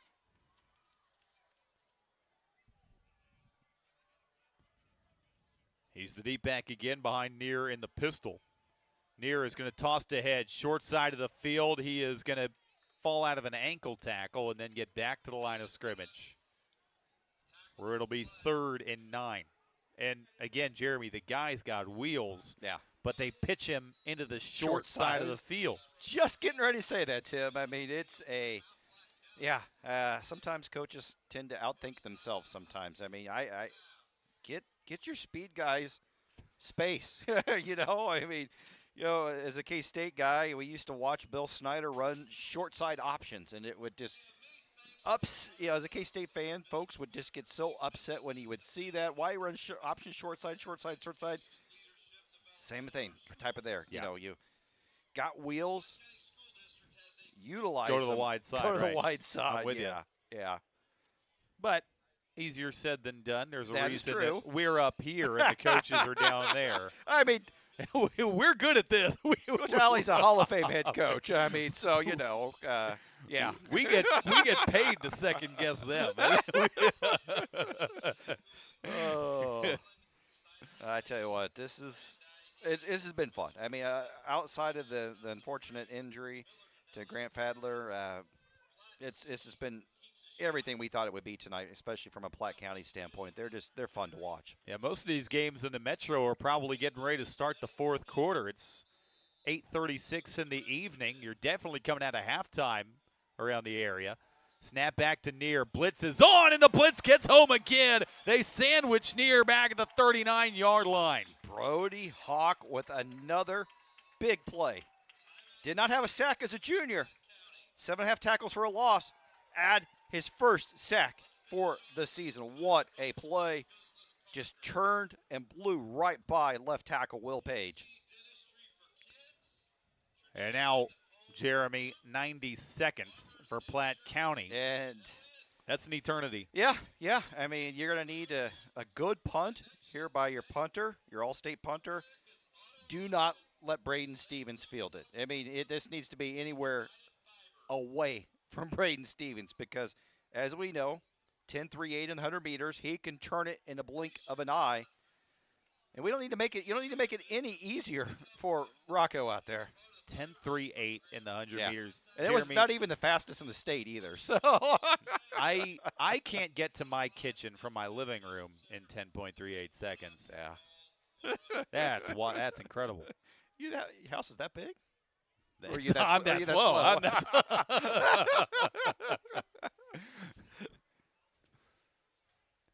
So 4th and call it 20, but the punt unit out there for Grain Valley.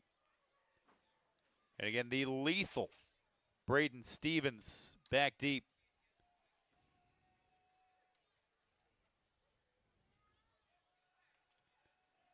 Line drive punt. Stevens is going to let it hit at the 26. He's going to backpedal away as this ball is going to roll all the way inside the 10, down near the 6. He's going to want that one back because he could have come up and got that one.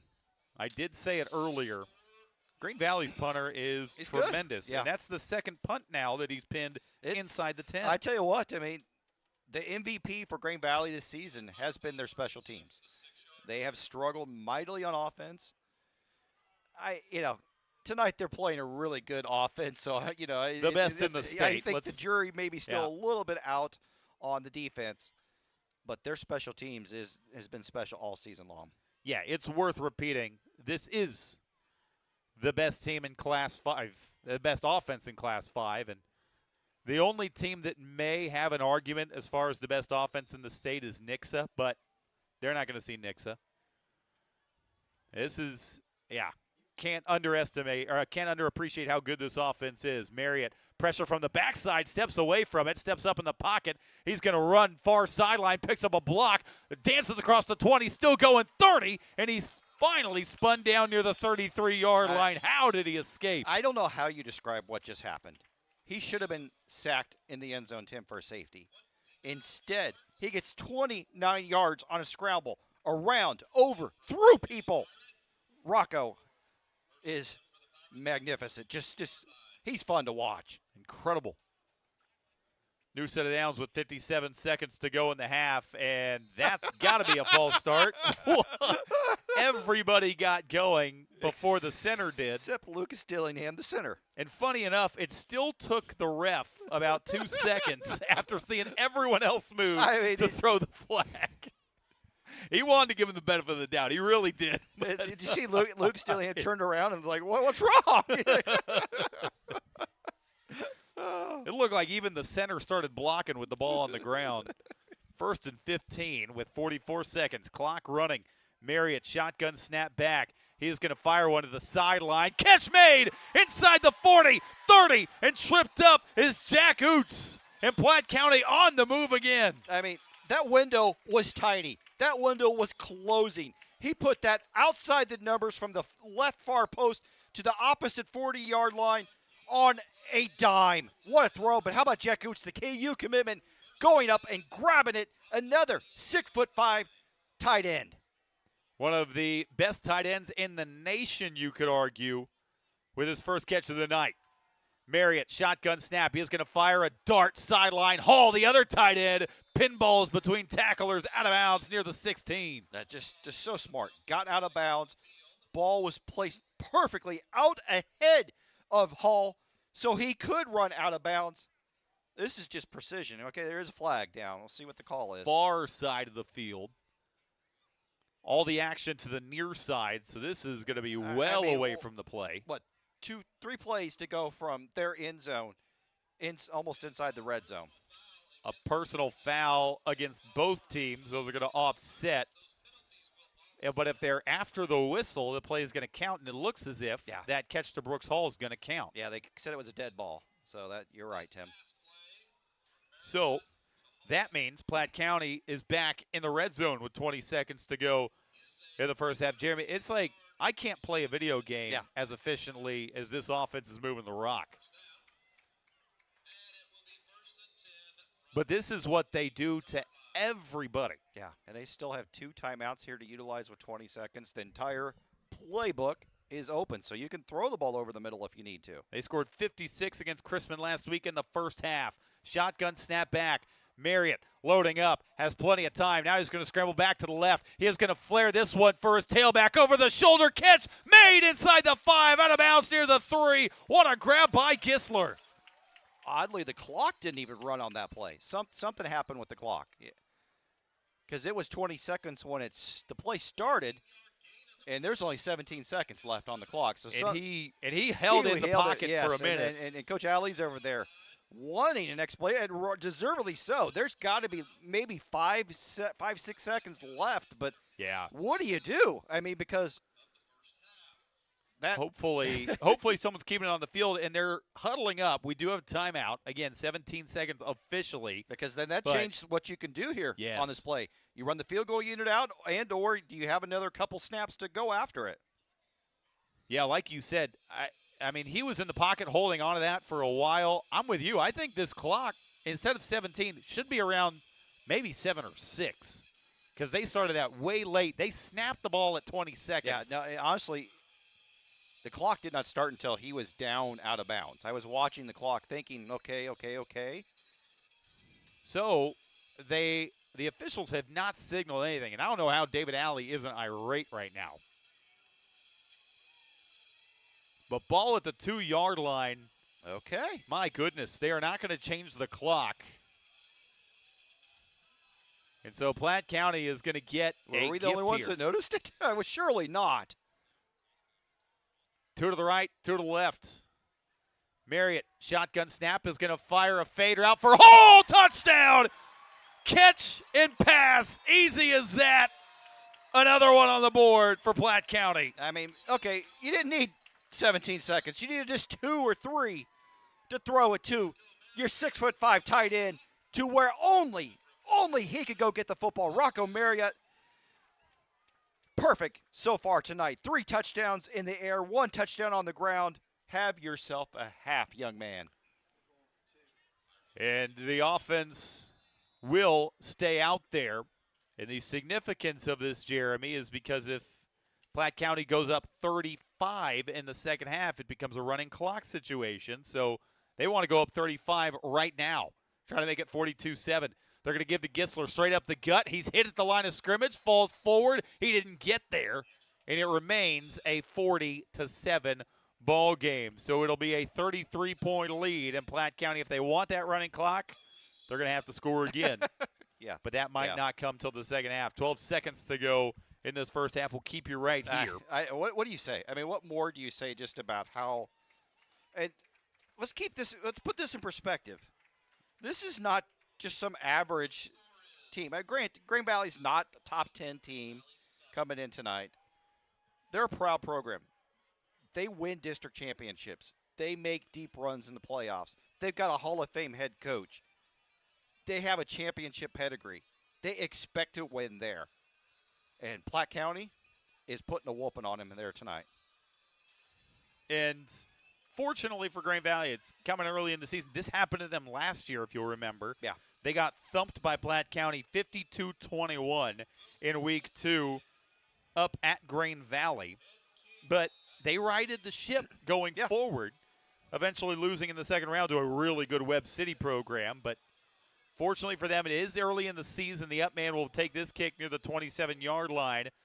Stays alive near side, needs a block midfield. That's Amua across the 40, cutting back 25-20 in a foot race. He is going to take this one back. Amua, the up man on the kick return team with zeros on the clock. The second kick return touchdown of the night for Green Valley. And the third of the evening in a game. I don't know if I've done this a long time, Tim. I've never seen 3 kickoff returns for touchdowns in games like this. And they were just trying to pooch it up, and Amua catches it. Looks like he's just going to run into the pile, And somehow he bounces out to the left, The next thing you know, he realizes there's nobody around me. And he kept going. It kept going all the way into the end zone. And Grain Valley says, we're not done yet. Hey, best kick return team in the state? Maybe. Problem is, you don't want to have your right. kickoff team, return team out there too often. So, Well, they're exciting. And now that makes 3 kick return touchdowns on the season for them. We're in week 2. They had one last week and 2 more tonight. Wow. I think we're almost on the verge of seeing it all tonight. Yeah. Just need a defensive score, scoop and pick 6, scoop and score or something. 40-13, still pending this extra point. And the kick up and through. 40-14, we have finally hit halftime at 8:47 p.m. on this Friday night. Platte County in control as long as they can keep the Grain Valley kick return team off the field. They're up big, 40-14 at halftime. We step aside on Sports Radio 810 WHB.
Look at you go. The one-trip grocery champ, snooze button resistor, master sock matcher. We know the daily grind can be tough, but amidst the hustle, we see you conquer it all. And at Scooters Coffee, we believe it's the little wins that deserve some big moments of joy. So go on, embrace that tiny triumph. You master parallel parker you. Take that victory lap and savor the sweet taste of success. Scooters Coffee, you didn't just order it, you earned it.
Welcome back to Platte County. 40-14 your score as we get ready to start quarter three. Jeremy, it was the Pirate show in that first half, and they stormed their way out to a massive lead. I like that, Tim. Yeah, it just everything, all cylinders, other than special teams, were clicking for Platte County, the defending Class 5 state champs tonight, first half. And Rocco Marriott, he had himself a first half. Jeremy, how about the first half numbers from this Platte County offense the last 2 weeks? They scored 56 points in the first 24 minutes last week. They've got 40 after one half tonight. That's incredible. Yeah. Again, last week they just basically sat on the clock for the entire second half, and I would imagine they want to get to a running clock again, but again, we cannot say enough about Rocco Marriott. After one half, his numbers, thanks to my statistician, my personal statistician, Craig, 13-17, 265 yards, 3 touchdowns through the air. That's per Craig. 4 carries for 84 yards and the touchdown again per Craig. But I'll swear by those numbers. Those are correct. Unreal. Those are numbers that kids are putting up on a really good night in a full game. He just did it in 24 minutes. It's just impressive. Rocco, complete package. Arm strength, decision-making, making good things happen when the pocket breaks down. Just so many positive things about him, and we're going to see him right out of the gate here in the second half as Platte County's going to get the ball. Baskerville and Ty Christopher back deep for Platte County. And they will boot this deep. And it will be Ty Christopher, the speedster, taking it on the near sideline near the 7-yard line. Dancing, looking for a block. He's trying to reverse field. He's across the 15 before he gets his ankles taken out near the 18-yard line. That's a heck of a play by the kickoff coverage team, though.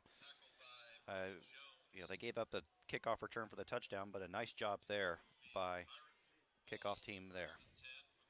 So, Rocco Marriott and company, they scored on all their drives but one in that first half, and the one drive they didn't score, they coughed it up on a fumble. Yep. But even that fumble came right outside the red zone. So there have been no issues moving the ball tonight for Platte County. I mean, it's pick your poison, just so many weapons for Rocco to work with. Here he starts out with only 2 receivers in the formation. Snap back, he's going to give to Gisler. Running right side, breaks one tackle, lowers the shoulder, and gets escorted out of bounds near the 23. Yeah, Gisler did have that fumble. That was really the only little mistake he made in the first half. He did have a touchdown run on his own, but Rocco with 3 touchdown passes, a touchdown run. Brooks Hall with a touchdown reception. Ty Christopher, a kickoff return for a touchdown. And, he did have a touchdown reception also. 26-point Platte County advantage to open up this third quarter. 2 wide in the formation. Marriott wants to go to the air, has time. He is going to fire an out route, far side, too high, and incomplete. A rare miss for Marriott. That skips off the extended hand of Jack Oots. Yeah, just a little too comfortable in the pocket there by Rocco. He just did not plant his feet and drive into that pass. Oots just out of his outstretched arms. So a third down coming up for Platte County. Third down for Platte County. Can the Eagles get off the field? 3rd and 7 on their opening drive of this second half. Marriott adjusting the play call at the line of scrimmage. Play clock at 5. Marriott gets the snap off with 3 on the play clock. Has time in the pocket. He steps up. Rainbows deep down the middle of the field. Has his man. A diving catch made at the 35 by Braden Stevens. That is an incredible catch. Rocco put it over his left shoulder, and Stevens was running and had to twist his body back around and come back to the football. And he stretches out and makes the catch using all 5'9" of his frame. But how about the wheels to just blow right by the defense? What a heck of a catch by Persian. High snap. They're going to give it to Gisler. Running right side, bounces to the edge across the 30-yard line. He gets roped down. A good tackle made in the open field, but call that a gain of 3. Hunter Nally did a nice job coming up. He's had a forced fumble here tonight, one of the few bright spots for this Grain Valley defense. 2nd and 7, but Platte County continues to stay ahead of the sticks. That's the other thing. We have not seen a lot of penalties against Platte County tonight. This is also a very clean team. Do not shoot themselves in the foot much. Snap back. Marriott, pressure in his face, steps out of it. He's going to take off across the 25, 20, 15, 10, dancing all the way down to the 7-yard line. Boy, Tim, Hunter Nally thought he had Rocco stopped 2 or 3 yards beyond the line of scrimmage. Little shoulder fake, little shimmy, and next thing you know, Rocco's all the way down inside the 10-yard line. Just what an impressive run this kid is showing every facet here tonight. I mean, this kid pops in person, man. People tell you he's a great player. You got to see him play ball on another level. 1st and goal, Platte County. He's going to give to Gisler. Straight up the gut, stood up at the line. Falls forward to the 5. Call it a gain of a yard. I mean, what do you do? I mean, how do you? I mean, that was so well defended, that previous play. So well defended from a defensive back standpoint. It breaks down. Rocco's scooting, and you're expecting him to get tackled for just a couple yard loss. Next thing you know, he's scooting 20 yards down the field.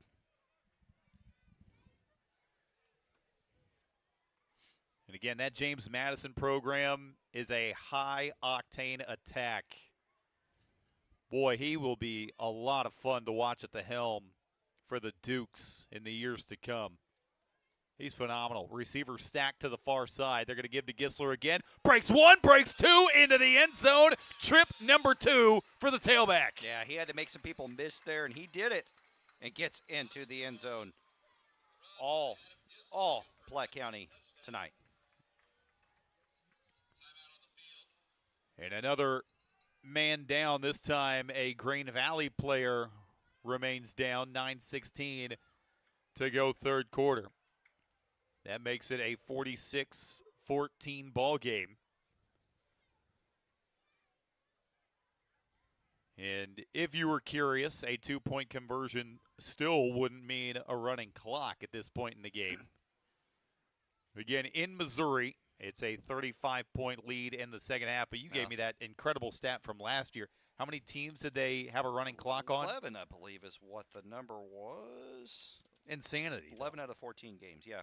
11 out of 14 games last season running clocks. And that's Class 5 football. Yes. I mean, that does not happen. Yeah, and the closest score was 28-13 last season, week 3, when Fort Osage scored a touchdown on the final play of the game, and then in Class 5 semifinal against MICDS, when they scored on the final offensive snap to go 44-30. So yes, this Platte County team, they don't play close games. No.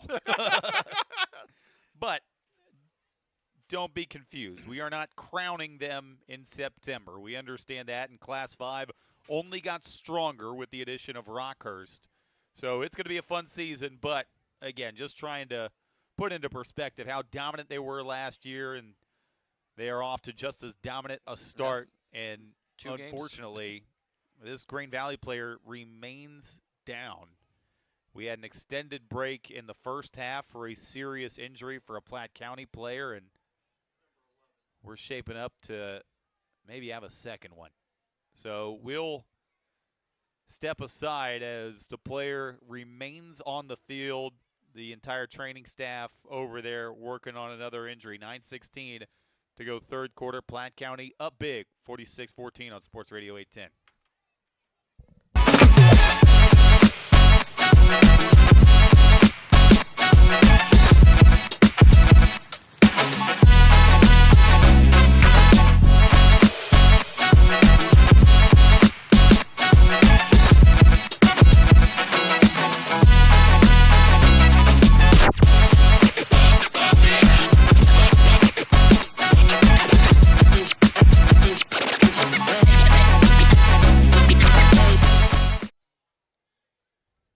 (46-14), and fortunately, It looks like we have avoided a serious injury as Lucas Jurgensmeyer able to get helped off the field. And now we will have ourselves an extra point, 9:16 remaining in this third quarter. And an extra point tacked on, and Platte County with a 33-point lead. We're going to keep you right here on Sports Radio 810. Tim Spurl, Jeremy Crabtree, welcome. As most of you in the Metro at this point, your game might be wrapping up. You might already be on your way home. We just started the third quarter. It's been a wild night out here in Platte County, but it's been all Pirates, 47-14, Jeremy. Yeah, a lot of points by Platte County, which is no surprise at all. We kind of anticipated an offensive explosion here tonight. Thought, though, that we might see some flashes from this Green Valley offense, but tip of the cap to the Platte County defense. They've done a really nice job of stopping the run and not really giving anybody on this Green Valley team an opportunity to break free. And to be very honest, Platte County, Green Valley's biggest weapons have come on 2 kickoff returns. You erase the kickoff returns, then this thing's even uglier. But speaking of, buckle up, because here comes maybe the best kick return unit in the state. They've returned 2 kicks for touchdowns tonight. They had one last week. They're going to get a chance again here. Dawson Head will field it at his own 10-yard line. Breaks one tackle at the 20, picks up a block 25, 30, and he's finally corralled at the 34. Boy, and I don't think it's a fluke. Come on. Jeremy, I don't think it's a fluke. They hit their lanes. Yeah. The blocking looks really good on that kick return unit. Well, it can't be a fluke if you've got 3 return touchdowns in 2 weeks. Yeah, but no doubt. Well, it's a good unit. It is. It is a nice job there. And, yeah, I don't know what you do here, on offense. You've struggled to run the football. The only time you've really shown any kind of flashes is when you run to the outside or when you do some misdirection, but even that has been stuffed out the last couple of drives here. So, yeah, I don't know. I wish I had a formula for them because right now nothing has worked. Amua straight up the gut. He has stood up and goes nowhere. Yeah, that's, Carlos Baskerville just read that perfectly and was right through there.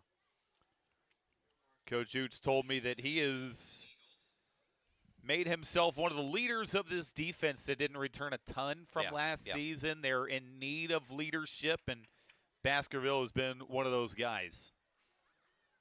8:35 to go, third quarter.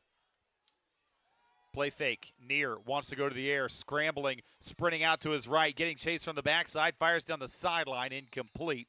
That ball sails out of bounds. It's going to be 3rd and long. Yeah, that just didn't look good from the beginning. Plenty of pressure. This Pirate defense is just kind of licking their chops right now. They know that Green Valley has to throw the ball to try to get some kind of offense going, and they're just, coming after them hard. 3rd and long. We mentioned Green Valley had 2 quarterbacks see action last week, but we've only seen 1 tonight. And the passing game has been almost non-existent for the Eagles thus far. 3rd and 10.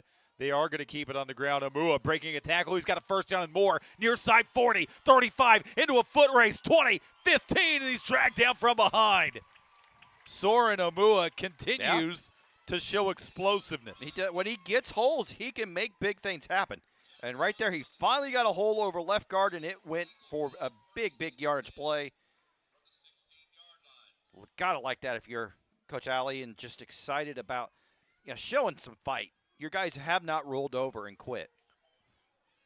Soren Amua just shy of 700 rush yards a year ago to go along with 7 touchdowns. He does have a kick return touchdown tonight. They're going to give to Head left side. He breaks 1 tackle, and he's spun down near the 11. Call that a gain of 5. Yeah, Mua needed a spell. He came off. Needed a break after that long run, and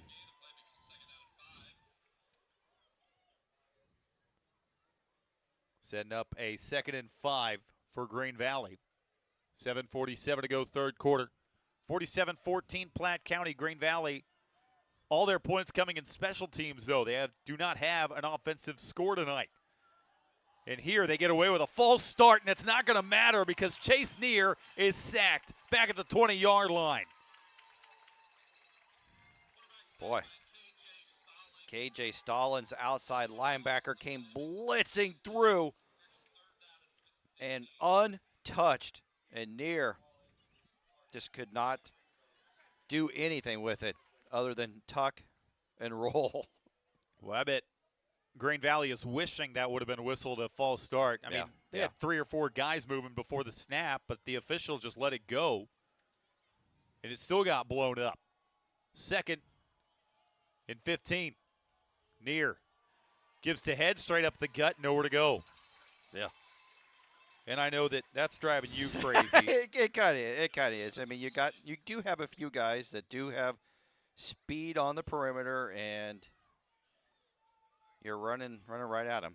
Yeah, Dawson Head has got frightening speed. But, yeah, they are running in between the tackles. Especially on a 3rd and long play. 4th and 15 in the field goal unit. Your freshman kicker will come out. Hit a 29-yarder last week. It'll be Colton Kleiman. Oh, no, Kleiman's kicking. Okay. This one will be from 37 yards. Snap good, hold good, kick on the way, and it's no good. He hooked it. And it remains a 33-point game. But Green Valley's best offensive drive of the night. Yep. And at this point in the game, David Alley, it's week 2. You've got the rest of the season to go. You need positives in that drive, even though you don't get points. Yeah. Still a lot of positives. Yeah, no, there were some positives. I mean, you get a move on a big run. Your offensive line did a nice job opening up some holes there. Still, though, there's major question marks at the quarterback spot. I mean, I'm not trying to be critical of an individual player, but Neer's just had a rough night. You know, he's not been given a whole lot of time back there. There's that factor, but I tell you what, it's been tough sledding from him tonight. It has not been tough sledding for Rocco Marriott, who play fakes, fires an out route, complete at the 25, dancing, making the man miss, 35-40, near sideline, 46, roped out of bounds, goes Trey Baskerville, just shy of midfield. What I love about that play, it's 47-14. Jack Oots is 10 yards, 15 yards down the field, blocking still, trying to get Baskerville even more yardage on the play. And guess what he did? So it's those little things that championship teams have. Baskerville, only a 2nd catch of the night. He was their leading receiver a season ago. But that's the other thing Bill Oots stressed to me is these receivers don't care who's getting the targets night to night. Very unselfish group. They are all capable of being the man, and they're ready when their time is called. Marriott is going to scramble to the left on this 1st and 10 play. He's going to take off. He is going to pick up about 6 or 7 yards. We'll see where they mark him out of bounds near the 45 of Green Valley. But again, just running away from everyone. I mean, Tim, Brett Boyle, the outside linebacker, thought that he had Rocco dead to rights in the backfield. Rocco said, nope, no. I'm going to run around you, go to the opposite side of the field, and get 8 yards on that 1st down run. 2nd and 2. They mark him out at the Green Valley 44-yard line. Marriott with Birch in the backfield. Play fake. In trouble. Spins away from a sack. Has time. Sets his feet. Now he steps up again. Scrolling to his right. He is going to tuck it. Now he's going to fire. Sideline catch. Made. A sliding grab near the 25-yard line. But a flag down was Marriott across the line when he threw that ball. We might have linemen down the field here. We'll see. Yep. Yeah. No, well, no, I think it's going to be linemen down the field. It wasn't because Rocco looked like he was still behind the line of scrimmage. Remember, if you have any part of your body behind the line of scrimmage, it's still, or even with the line of scrimmage, it's a legal pass, but I think they're going to get the linemen down the field. The PA guy just owned up to his own mistake there. Let's see what the Whitehead ends up calling. Now they are going to end up calling. That's what they're going to call. Pass. So, huh? All right. So the PA guy was right, it turns out, and Rocco was just ahead of the line of scrimmage apparently when he released that football. But nevertheless, it's not going to count. But even that play in itself, Yeah. he avoids a straight blitzer in his face somehow, keeps his feet, navigates the pocket. And again, he's scrambling to find a receiver. That is not something that high school quarterbacks No, he keeps his do. eyes up and is always looking down the field. And again, there have only been a handful of guys in the KC Metro that do it that well. And it's some very good company that he's in. Again, you want to talk about the Simone list. It's going to be quarterback heavy this year, Yeah. and you figure that Rocco will be one of those guys at the end of the season that's in the running. If he keeps up this pace, because it is torrid. He has thrown for 3 touchdowns tonight, added another on the ground. I believe Craig will have to check me on this. I think he's over 300 yards passing at this point. And now 3rd and 7 after the penalty.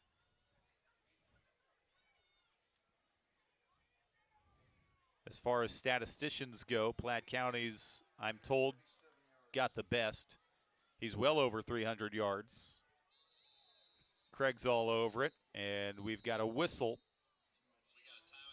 And a timeout for Platte County. Took a while getting that play call in. Yeah, that was really a few times we've seen them kind of walk up to the line of scrimmage and really kind of not sure what to call. 5:38 to go, 3rd quarter.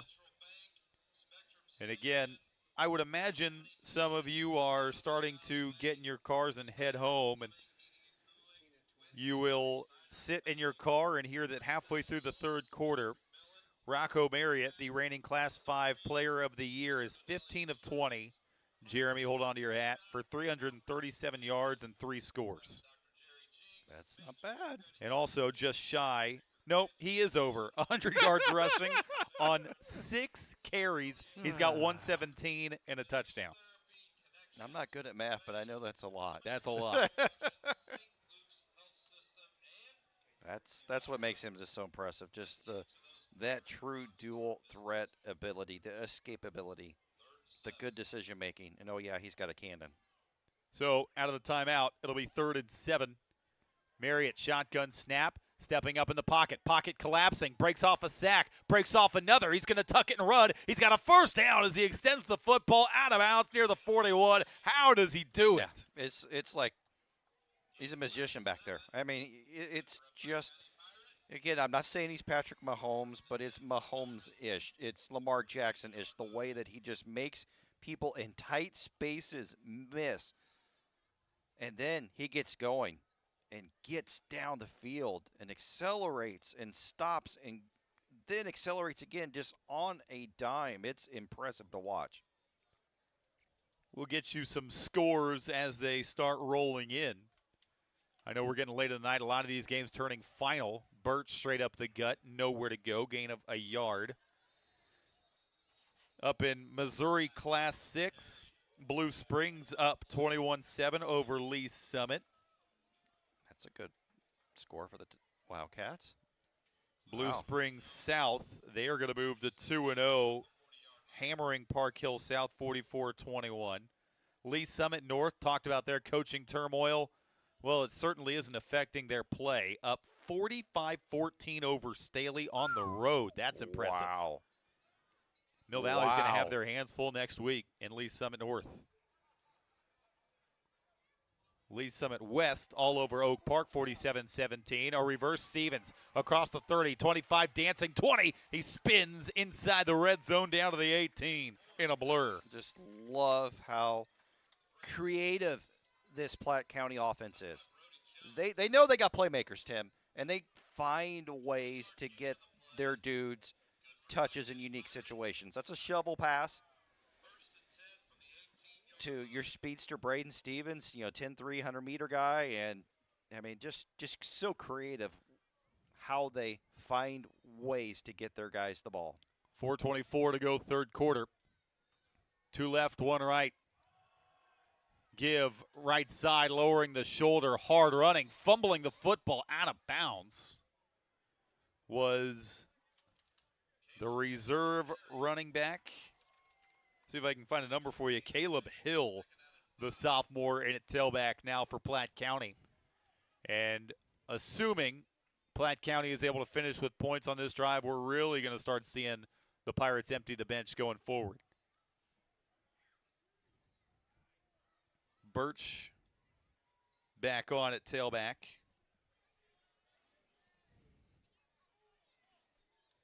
Man, just saw a replay in the Chiefs game. Mahomes just pulled a Rocco Marriott.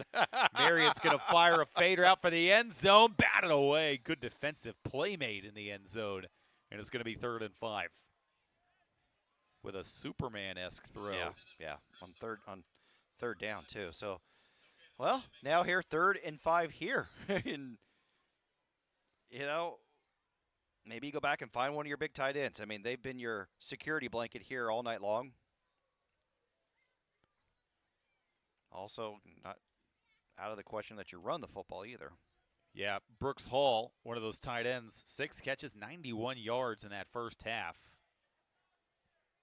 He was their leading receiver in that first half. 4 wide on this 3rd and 5 play. Marriott, high snap, play fake, fader out for the other tight end, and he overshot Oots. And honestly, I'm not sure that shouldn't have been caught. But Oots, I think, got his head turned around late. Yeah, you're right. He did not get his hands up and just did not react to the football quick enough. Rocco put that where legitimately only Oots could go get the football.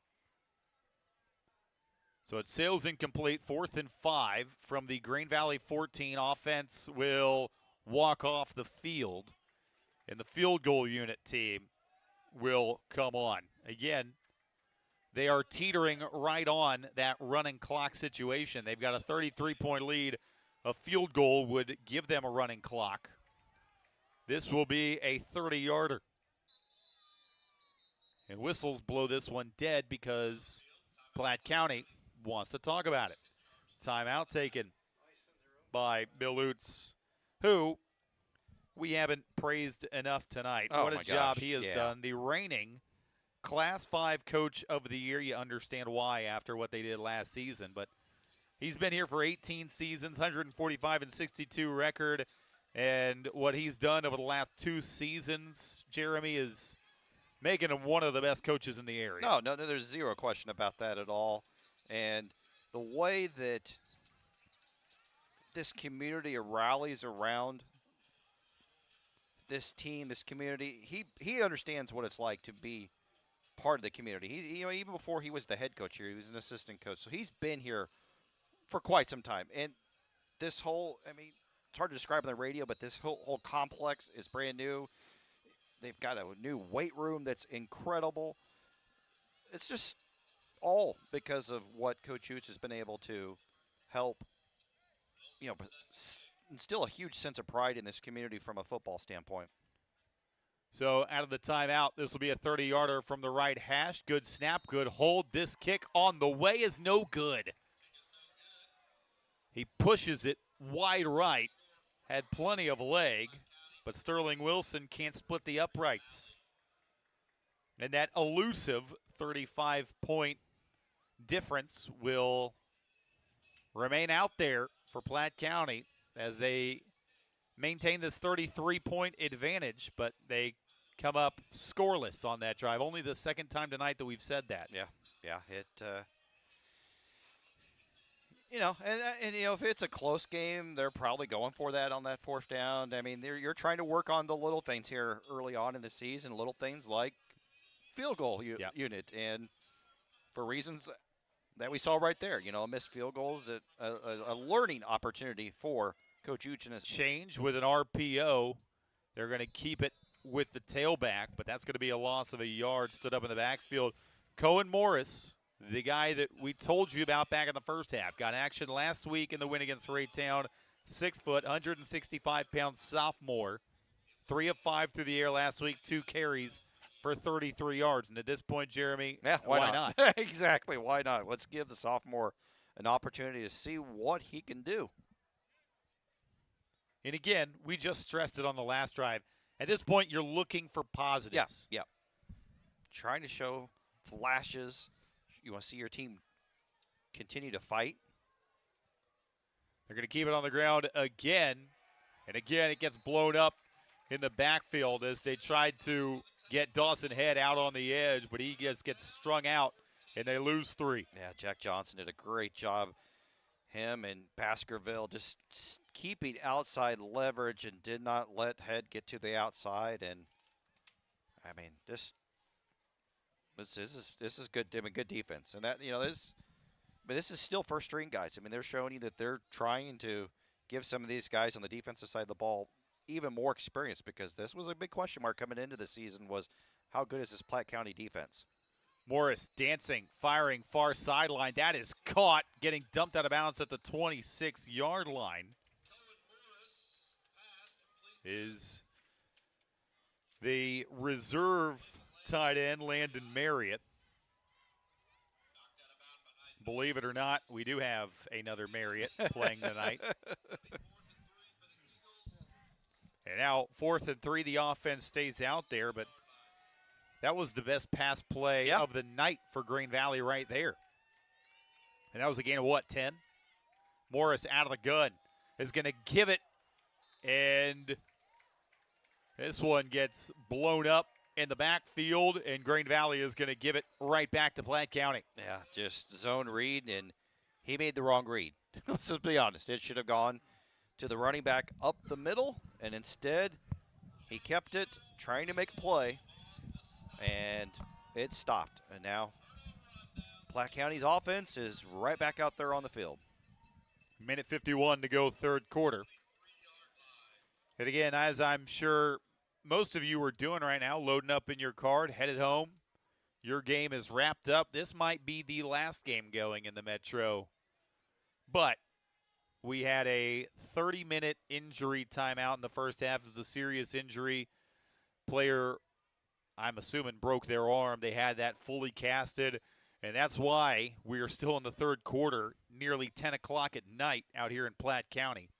But we've still had a lot of fun tonight. Rocco Marriott's been terrific. They're going to keep it up the gut with Birch, who pinballs his way to the 20.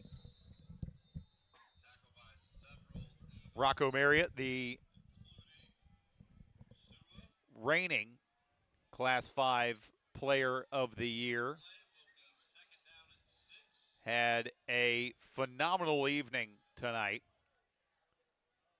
3 touchdown passes. He also ran in a touchdown, well over 100 yards.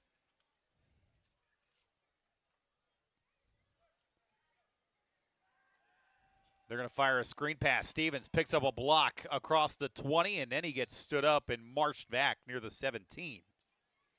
Yeah, the backup quarterback at Platte County is going to get plenty of PT this season, especially as they navigate through their regular season schedule, as we talked about early on, is friendly way to say not the most difficult. Yeah. I mean, they'll be challenged. Obviously, we get district and playoffs and all that stuff, but their regular season schedule is going to be very backloaded. Let's just put it that way. There are still some challenges on that schedule, but first a 3rd and 3 play. RPO over the middle, easy touchdown. Brooks Hall, nobody around him. A 17-yard score for Hall, and Platte County up 53-14. Yeah, Brooks Hall's second touchdown reception here tonight. He's been outstanding, the South Dakota commitment. I mean, Tim, he had an amazing summer. Everywhere that he went from a summer camp standpoint, schools offered him. I mean, he was outstanding. And you see why. I mean, he's got soft hands. He moves really well. He's not going to be a guy that blows you away with blazing speed, but he always finds those little holes in the zone. And that play just ran the seam route and was wide open. And what a dominating performance by the senior tonight. And now that lead balloons to 40 as we step aside on Sports Radio 810.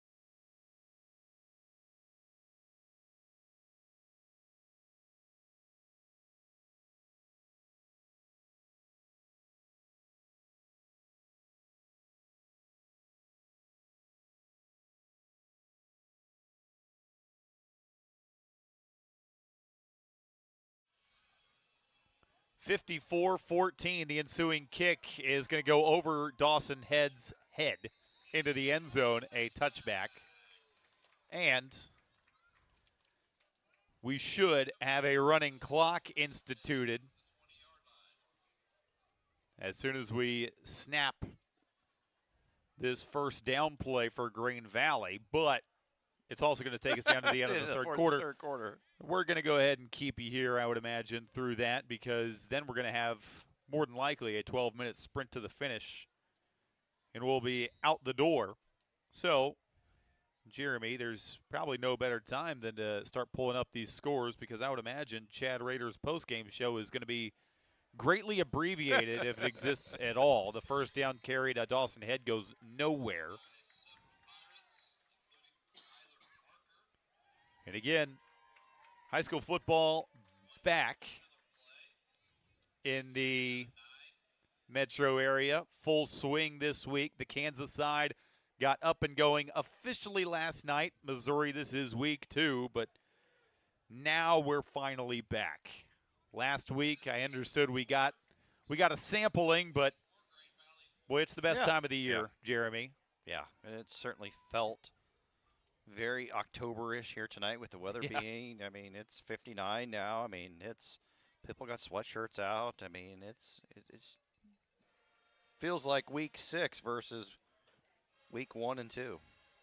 Well, the first thing I did was I came in here, saw my favorite statistician, Craig, in his sweatshirt. And I asked him, I was like, is it November? And he said, no. Tim, you're not going to believe it. It's still September. All day long. I was like, Craig, get those stats ready to go tonight. And he's been on it from the opening kickoff.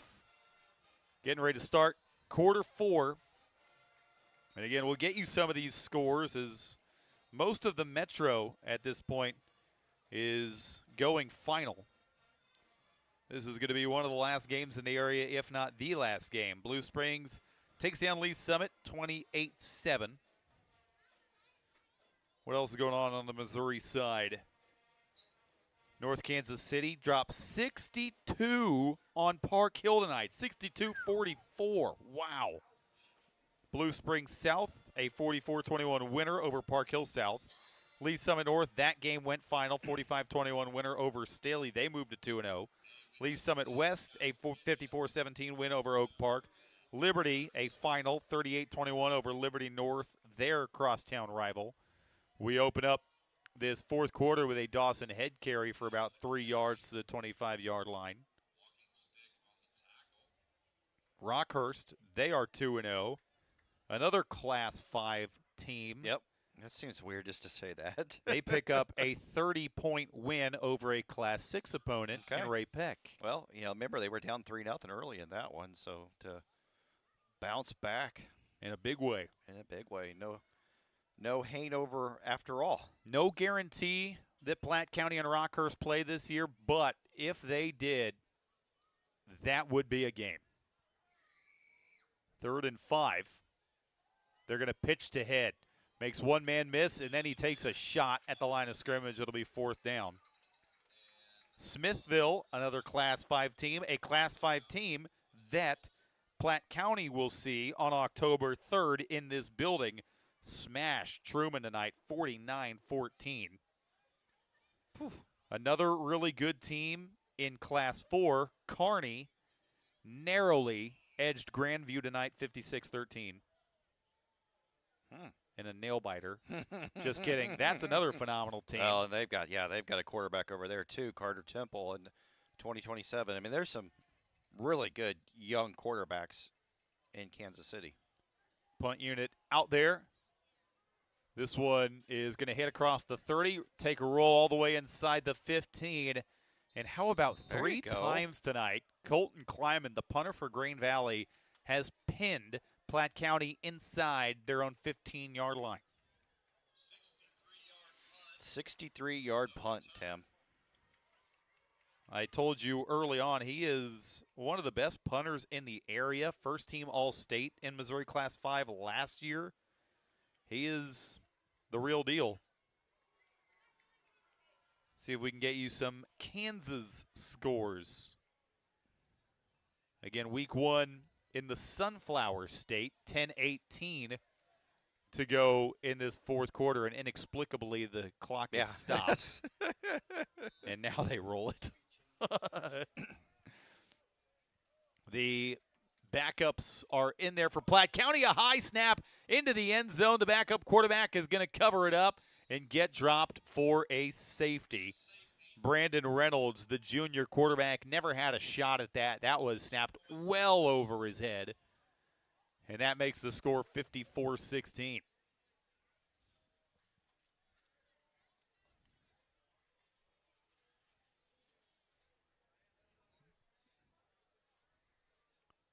Ten minutes to go in this fourth quarter.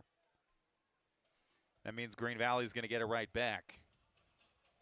And their kickoff return team has been deadly. Hey, how about some Kansas finals for you? We told you some winners from last night. Mill Valley, Olathe North, Washington moved to 1-0 last night. Tonight, Baser Linwood doubles up Leavenworth, 42-21. Ottawa smashes Atchison 49-7. Tonganoxie, a 2014 winner over Lewisburg. You know, Ottawa's outside of our listening territory, but they got a heck of a team down there this year. Spring Hill, a 47-7 winner over Bonner Springs. Lansing, 21-0. They blank Turner tonight. DeSoto, we talked about them back in the first half. They steamroll week one, 47-12 over Topeka West. Shawnee Mission Northwest, a 42-14 winner over Shawnee Mission North. Olathe South drops 42 on Shawnee Mission West, 42-7. Shawnee Mission East, they're 1-0, a 31-28 winner over Olathe Northwest. The shocker of the night, you ready for this? Okay. Gardner Edgerton is 0-1. Okay. They fall to Free State 35-34. King will take this ensuing kickoff across the 45-50, breaking a tackle 45, and he's finally roped down. Well, don't forget, you know, it is Gardner Edgerton. You know, you don't see that traditionally, but they did lose a lot from that state championship squad. They lost a lot. You know, remember, you know, we watched Bravian Powell do his thing and run over through and buy people throughout his career. He's gone. So, yeah, so there was going to be some rebuilding there, but I don't think people saw a week one loss to Free State on the bingo card. I know it's down in Wichita, but another 6A shocker, Derby is also 0-1. They lost to Hayes 22-21 Oh, my tonight. gosh. So two of the top teams Yeah, well, in Kansas remember 6A. we saw Hayes in the state championship game. Yeah. This last year, and well, they're a good team. Yeah. They're a good team. And they did bring some people back, but you're right. Derby doesn't lose in regular season games. And, again, Hayes is a 5A opponent. Yep. But, yeah, two of the top teams in 6A in Kansas. I mean, don't read into it. It's week one. But still noteworthy, you're going to be 0-1. So who knows? Kansas 6A could be a circus this year. Dawson heads straight up the gut. Big run into the secondary. 20, 15, 10, 5. Carrying a tackler all the way down near the 3. There's that speed from Dawson Head. Yeah, he can get it. He can get it. And we've not really seen it all night long. And he finally was able to punch one for a long game. St. Thomas Aquinas, speaking of reigning champs, they take care of business 21-0 tonight over Blue Valley West. St. James blanks Bishop Miege 24-0. Knocking on the door, though, is Green Valley now. Cohen Morris gives to Head, straight up the gut, walks in, touchdown. 7:55 to go, fourth quarter. And Green Valley has their first offensive touchdown of the night. Yeah, they're fighting. They're fighting. They have not given up, despite what the scoreboard says. Granted, you know, they're doing this against some of their backups, but still, you know, if you're looking for something positive to come out of this, and there it is. You know, you just continue to keep fighting. Extra point, up and through. 54-23, 7:55 to go, fourth quarter on Sports Radio 810.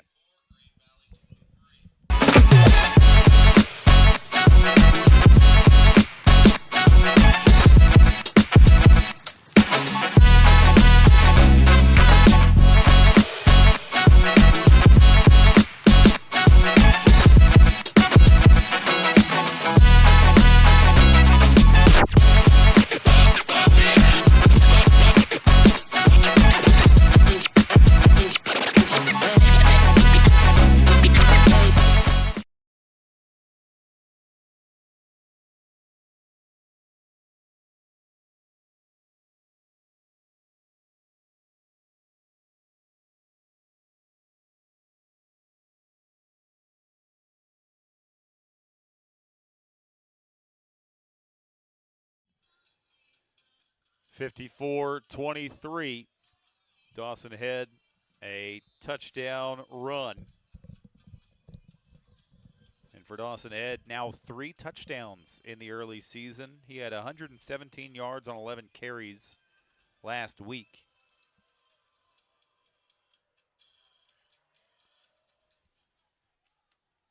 This kick angled far side, dropped at the 10, picked up off a hop, making a man miss at the 15, far side 20, spun down near the 23-yard line. And here comes that Platte County reserve offensive group again. And yeah, had a touchdown on their last drive. 7:47 to go. They're going to try to work a little bit of this clock, you would imagine. For Coach Oots, I would assume that's the priority right now. Just keep everyone healthy and milk this 7:47 in a game that has been well in hand since really the first quarter, Jeremy. Yeah, it pretty much ever since that they answered that Grain Valley kickoff return with one of their own. They've just kind of been on cruise control since. Brandon Reynolds, the quarterback, will give it straight up the middle, hard running between the tackles.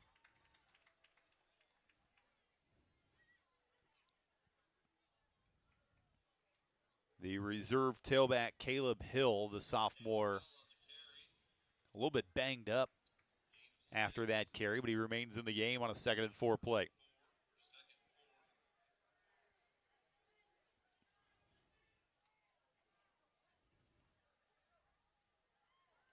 Reynolds was going to fire an out route, too tall and incomplete. He was looking for Caleb Hill in the flat. And now it's going to be 3rd and 4. That's so much for your working the clock theory.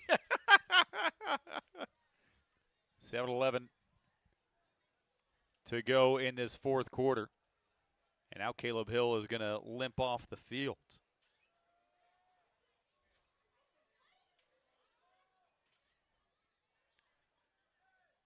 Platte County just trying to keep this drive alive late in this one. They're going to give straight up the gut, goes nowhere with the 4th string tailback, Brady McDaniel. But I've just been alerted that a face mask has been called. Flag never came out. Yeah. What a quick signal. Shoot, even the refs are tired out here in Platte County. 6:56, they can't even be bothered to get the flag out of their pocket.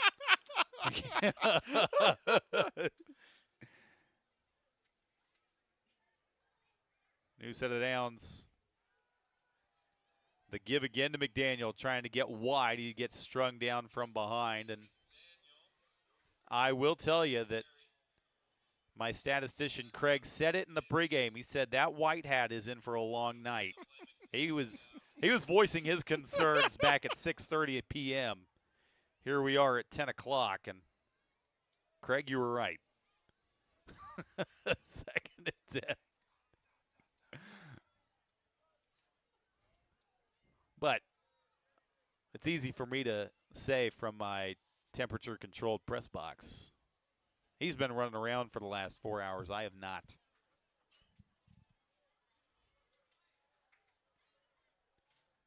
Letting that play clock run all the way down as we work inside 6 minutes to go in this one.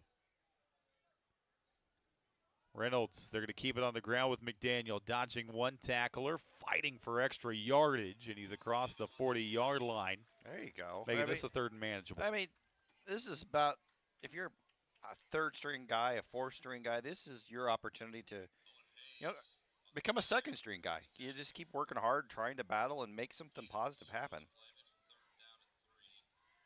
And it can't go understated how important this experience is for these guys down the line. Yeah, no question. Some of these sophomores and juniors getting their varsity experience. And those are the guys that are going to get handed the baton when this insane group of seniors moves on. Yeah, yeah. And it is an incredibly stacked senior class, but as a head coach, Bill Utz will be the first one to tell you, you never stop building the future of your program. And, yeah, you could have quite a few games like this where some of those guys can make a lasting impression.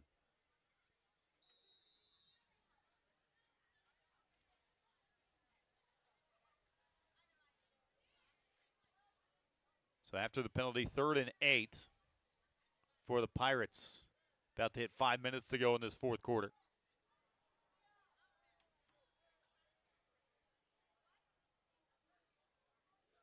Reynolds is going to give to McDaniel, dancing before he's stood up after a short gain of 1 yard. It's going to be 4th down. We going to see a punt? And we will see a punt from the Pirates. Something they do not do a whole lot around here. We have not seen Platte County punt tonight. The 3 times that they did not score tonight were a fumble, a missed field goal, and a safety.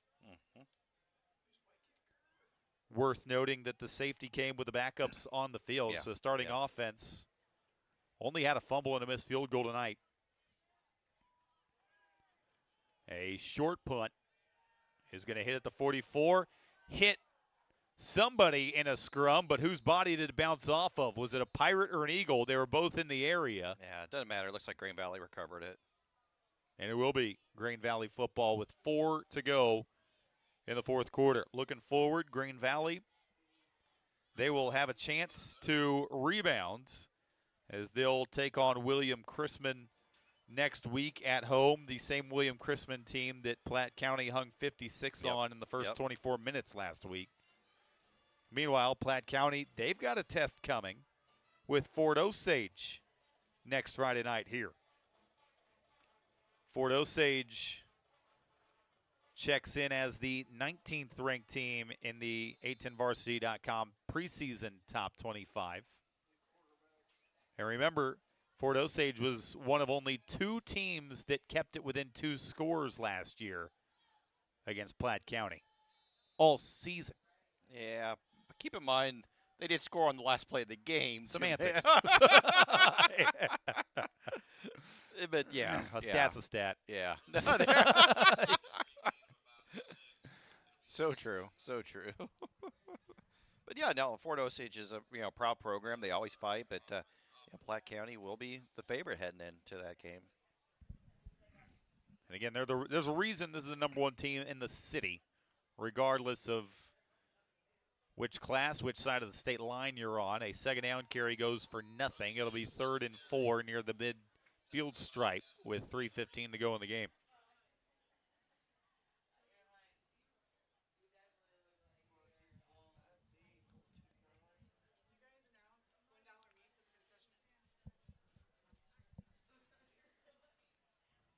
I've been told that there are dollar meats at the concession stand, but they're asking the wrong people to say that.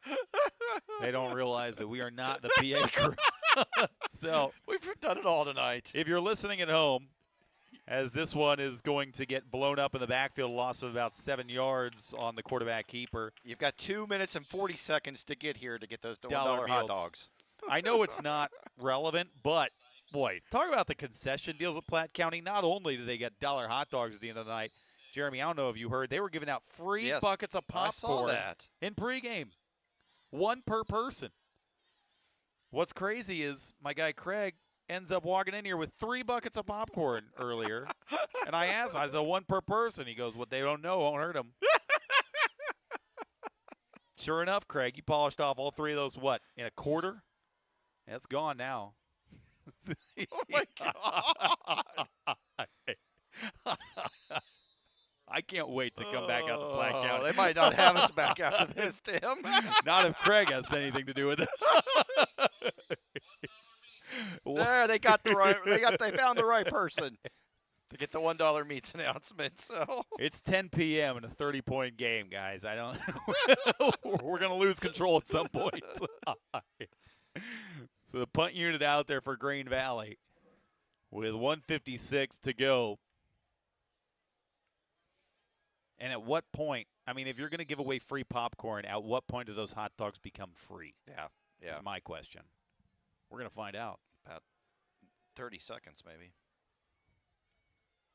High snap on the punt, but Kleiman gets rid of another good one. It's going to hit inside the 30, get picked up on 1 hop, and the returner is dropped near the 19-yard line.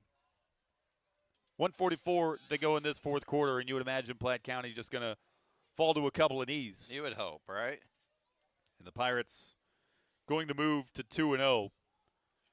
And it was another tremendous performance from Rocco Marriott. Yeah, Rocco was everything advertised tonight.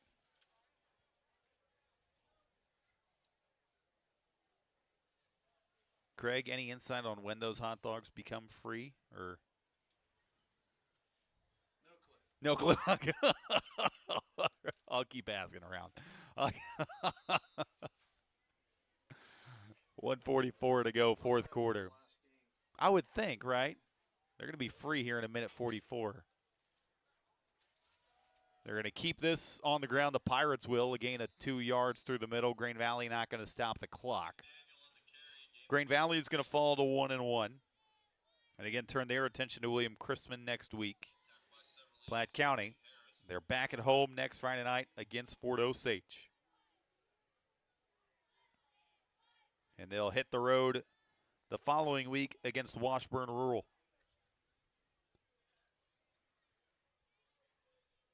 But, again, they looked every bit as good as the #1 team in Missouri Class 5 tonight. Another give up the gut goes nowhere. We're inside of 60 seconds as the Chiefs are trying to get 1 more possession. Hanging on. It's been an ugly game for the Chiefs, but if you can give Mahomes 1 shot here at the end, maybe you can steal a win in week 1. I have a feeling that if you're on your way home listening to us, you're probably aware of what's going on in that Chiefs game as well. 3rd down, this carry straight up the gut. We'll go for a couple of yards, and that will wind us to 0-0. Platte County going to move to 2-0, a 54-23 win. Rocco Marriott takes care of business tonight. He was phenomenal. Green Valley falls to 1-1. Jeremy, we've been giving our final thoughts for a full quarter at this point, but anything else we can say about this Platte County team?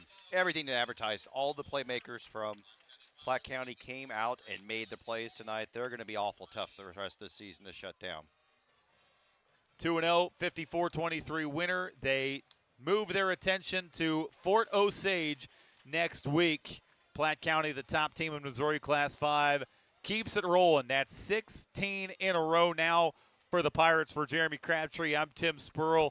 We will see you in 7 days next Friday night.